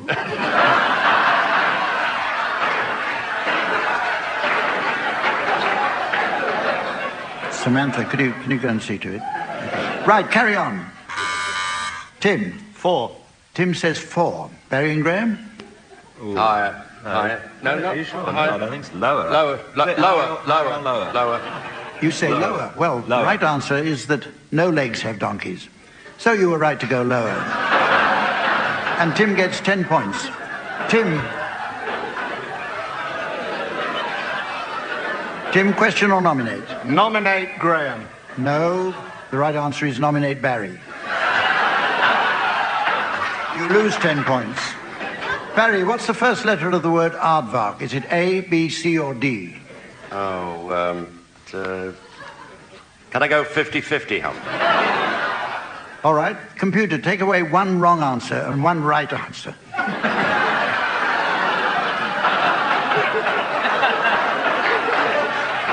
Barry, you have 2 wrong answers left. Which do you go for?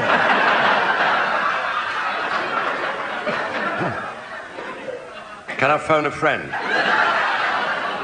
All right, if you must. Who are you calling? Ian. Hello? Ian, this is Humphrey Lyttelton from Radio 2's Best of Jazz. Now, I know you can't see the show. Yes, I can. Why? Where are you? I'm here. I'm in the audience. Well, you were told to switch off your mobiles before the recording. Please switch yours off now. Oh, sorry. Barry. Ian?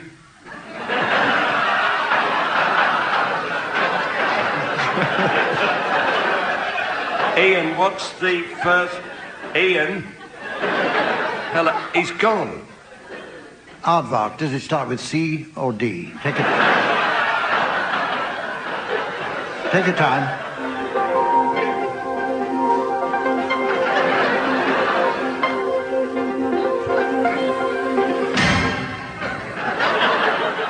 I'll ask the audience. All right, go on then.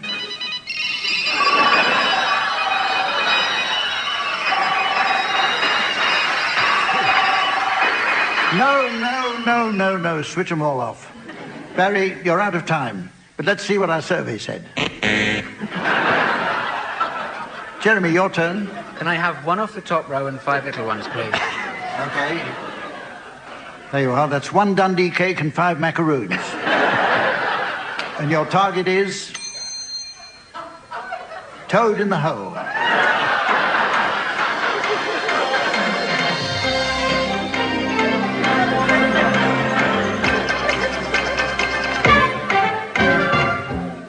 Well? No, I've only got Toad in the blender. Well, 3 away, but that's only 2 points. Graeme, your turn, and it's time for What Happens Next. Okay. Well?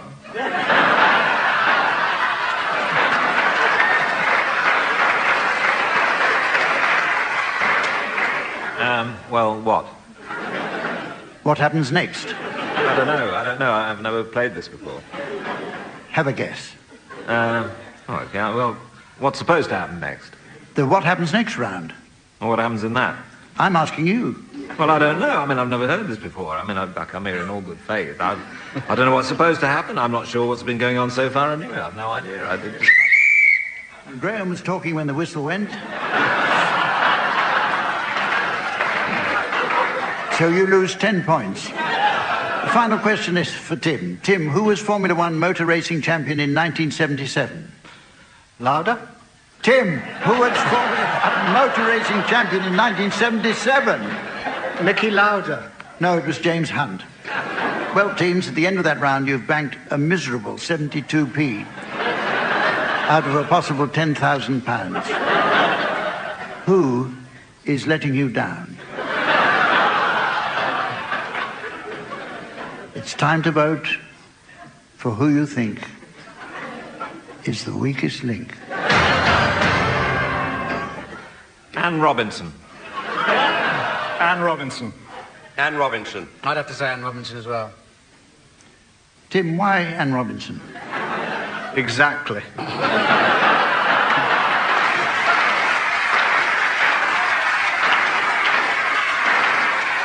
Well, Anne Robinson, you are the weakest link. Goodbye.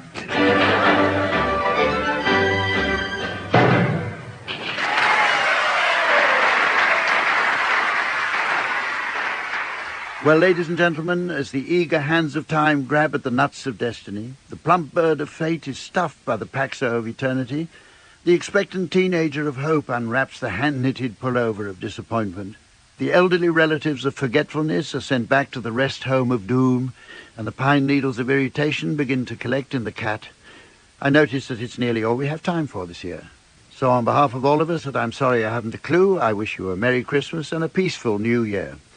And leave you with Graeme Garden singing the Louis Armstrong song, What a Wonderful World, in the style of Louis's distant cousin, the astronaut Neil Armstrong. I see trees of green. Red roses, too. I see them blossom. For me and for you. And I think to myself, what a wonderful moon. Copy, Houston. I see skies of blue and clouds of white.